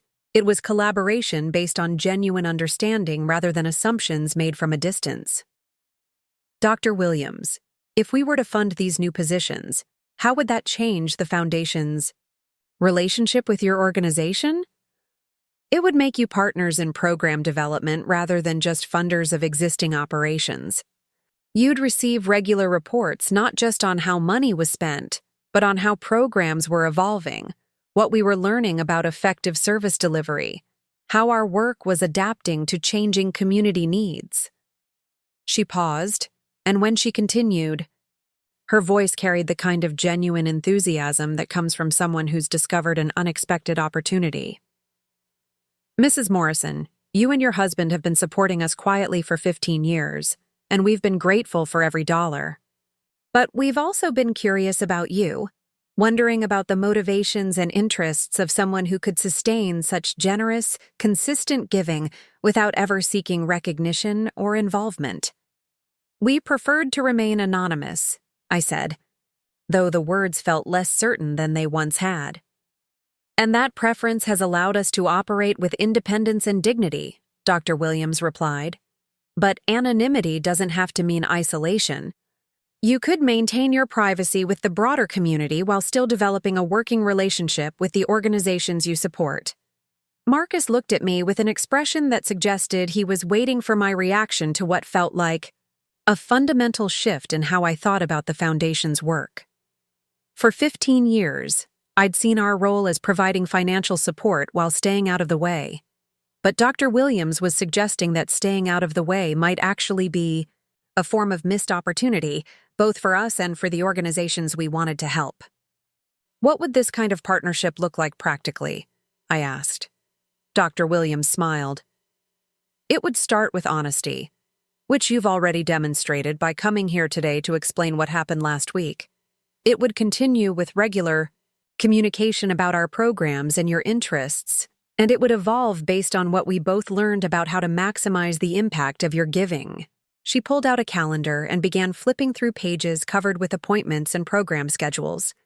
For instance, next month we're hosting a training session for volunteers on client intake and service coordination. If you're interested in understanding how our frontline operations work, you'd be welcome to attend. Not as a client, obviously, but as a supporter who wants to learn about what we do and how we do it. The invitation felt like a bridge between the anonymous giving Harold and I had practiced and the more engaged philanthropy Marcus was advocating for. It would allow me to learn about the food bank's operations without compromising my privacy or creating expectations of ongoing involvement beyond what I was comfortable with. I think I'd like that, I said, surprising myself with how readily the words came. And, Dr. Williams continued, if you decide to fund the nutrition educator and social services coordinator positions, you'd receive quarterly reports on their work and annual opportunities to meet with them about program development and community impact. Marcus reached over and squeezed my hand. Mom, this is exactly what I was hoping for. A way to honor Dad's commitment to anonymous giving, while also building relationships that make our philanthropy more effective and more personally meaningful. I looked around Dr. Williams's office, taking in the thank you letters and family photographs that covered every available wall space. These were the faces of people who'd been helped by programs Harold and I had supported from a distance, families whose stories we'd heard about in annual reports but never experienced directly. Dr. Williams, I need to ask you something, and I need you to be completely honest. Of course. Do you think our approach to giving has been effective? Have we been helping in the ways we intended, or could we have been doing more good with a different approach? Dr. Williams considered the question carefully before answering. Mrs. Morrison, your giving has been extraordinarily effective in terms of allowing us to maintain stable programming and plan for growth. Many organizations struggle with inconsistent funding that makes long-term planning impossible. Your sustained support has been invaluable. She paused, and I could sense there was more she wanted to say. But, she continued, there have been times when we've wanted to consult with you about program development or community needs assessment, and we haven't been able to because we didn't know who you were. Anonymous giving has many virtues, but it also means missing opportunities for the kind of collaboration that can make philanthropy more strategic and impactful. Marcus leaned forward in his chair. So you're saying that Mom and Dad's approach was good, but it could be even better with some modifications? I'm saying that Mrs. Morrison has already demonstrated the wisdom and community awareness that make for excellent philanthropic partnerships. The question is whether she's interested in exploring what that might look like. I thought about Harold and what he would make of this conversation. He'd been so committed to anonymous giving, partly because he'd worried that recognition would corrupt our motivations or create obligations we weren't prepared to handle. But the kind of collaboration Dr. Williams was describing didn't seem to involve either of those risks. It seemed to involve becoming better informed about the impact of our giving and more strategic about how to maximize that impact. Dr. Williams, if we agreed to fund the nutrition educator and social services coordinator positions, and if we participated in volunteer training and quarterly reporting meetings, would that compromise our privacy with the broader community? Not at all. Your identity would be known to me and to the specific staff members you'd be working with, but we wouldn't publicize your giving or expect you to participate in public events or recognition ceremonies. Many of our major donors maintain exactly this kind of low-profile partnership with us. The phrase low-profile partnership resonated in a way that suggested a middle ground between the complete anonymity Harold and I had maintained and the kind of high-visibility philanthropy we'd both wanted to avoid. Marcus, I said, turning to my son, what do you think? I think this is exactly what we've been looking for. A way to honor Dad's values while also embracing opportunities to make our giving more effective and more personally meaningful. He paused, and when he continued, his voice carried the kind of quiet excitement that comes from recognizing a perfect solution to a complex problem. Mom, I think Dad would love the idea that your accidental experience as a food bank client led to insights that could help improve services for actual clients. He always said that the best solutions came from understanding problems from multiple perspectives. Dr. Williams began gathering the documents we'd shared, organizing them into neat stacks with the kind of efficiency that comes from years of managing multiple complex programs simultaneously. Mrs. Morrison, would you like some time to consider what we've discussed today? Actually, I said, I think I'd like to start with funding those two positions you mentioned, the nutrition educator and the social services coordinator, and I'd like to attend the volunteer training session next month. Really? Dr. Williams's smile was immediate and genuine. Really. But I'd also like to ask Marcus to take the lead on managing this partnership going forward. I want to be involved, but I also want to begin transitioning foundation responsibilities to the next generation. Marcus looked at me with an expression of such pure gratitude that I felt my eyes start to tear up. Mom, are you sure? I'm sure. Your father and I built something important, but we built it in isolation. I think it's time to find out what we can build in collaboration. Dr. Williams stood up and extended her hand to both of us. Mrs. Morrison, Marcus, I think this is the beginning of something wonderful. Not just for our organization, but for your family's philanthropic work. As we walked back to Marcus's car, I felt something I hadn't experienced in years. The lightness, that comes from telling the truth about who you are and discovering that the truth is not only acceptable, but actually valuable. The weight of secrecy I'd been carrying since Harold's death had lifted, replaced by the anticipation of building something new on the foundation of what we'd already accomplished. "Mom," Marcus said as we drove home, "I need to tell you something." "What's that?" I called Jessica after our conversation on Saturday and told her everything. About the foundation, about our plans, about what we learned from Dr. Williams today. I felt a moment of panic. What did she say? Marcus smiled. She said she can't wait to get involved.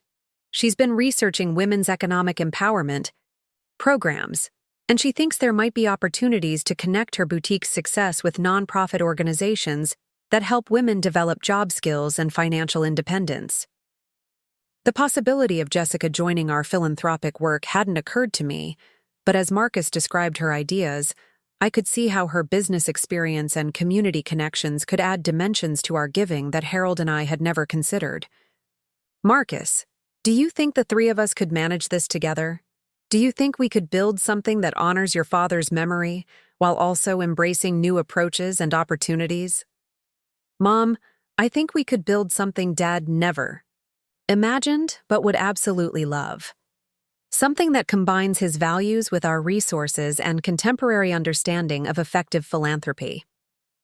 That evening, I sat in Harold's study and wrote in the journal I'd been keeping since his death.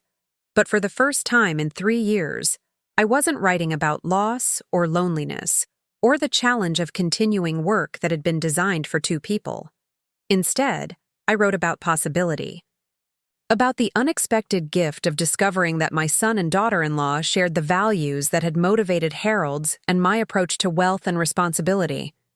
About the relief of finally being honest with my family about who I was and what I'd been doing with my time and resources. About the excitement of beginning a new chapter of philanthropic work that would be more collaborative, more strategic, and more personally meaningful than anything Harold and I had accomplished alone.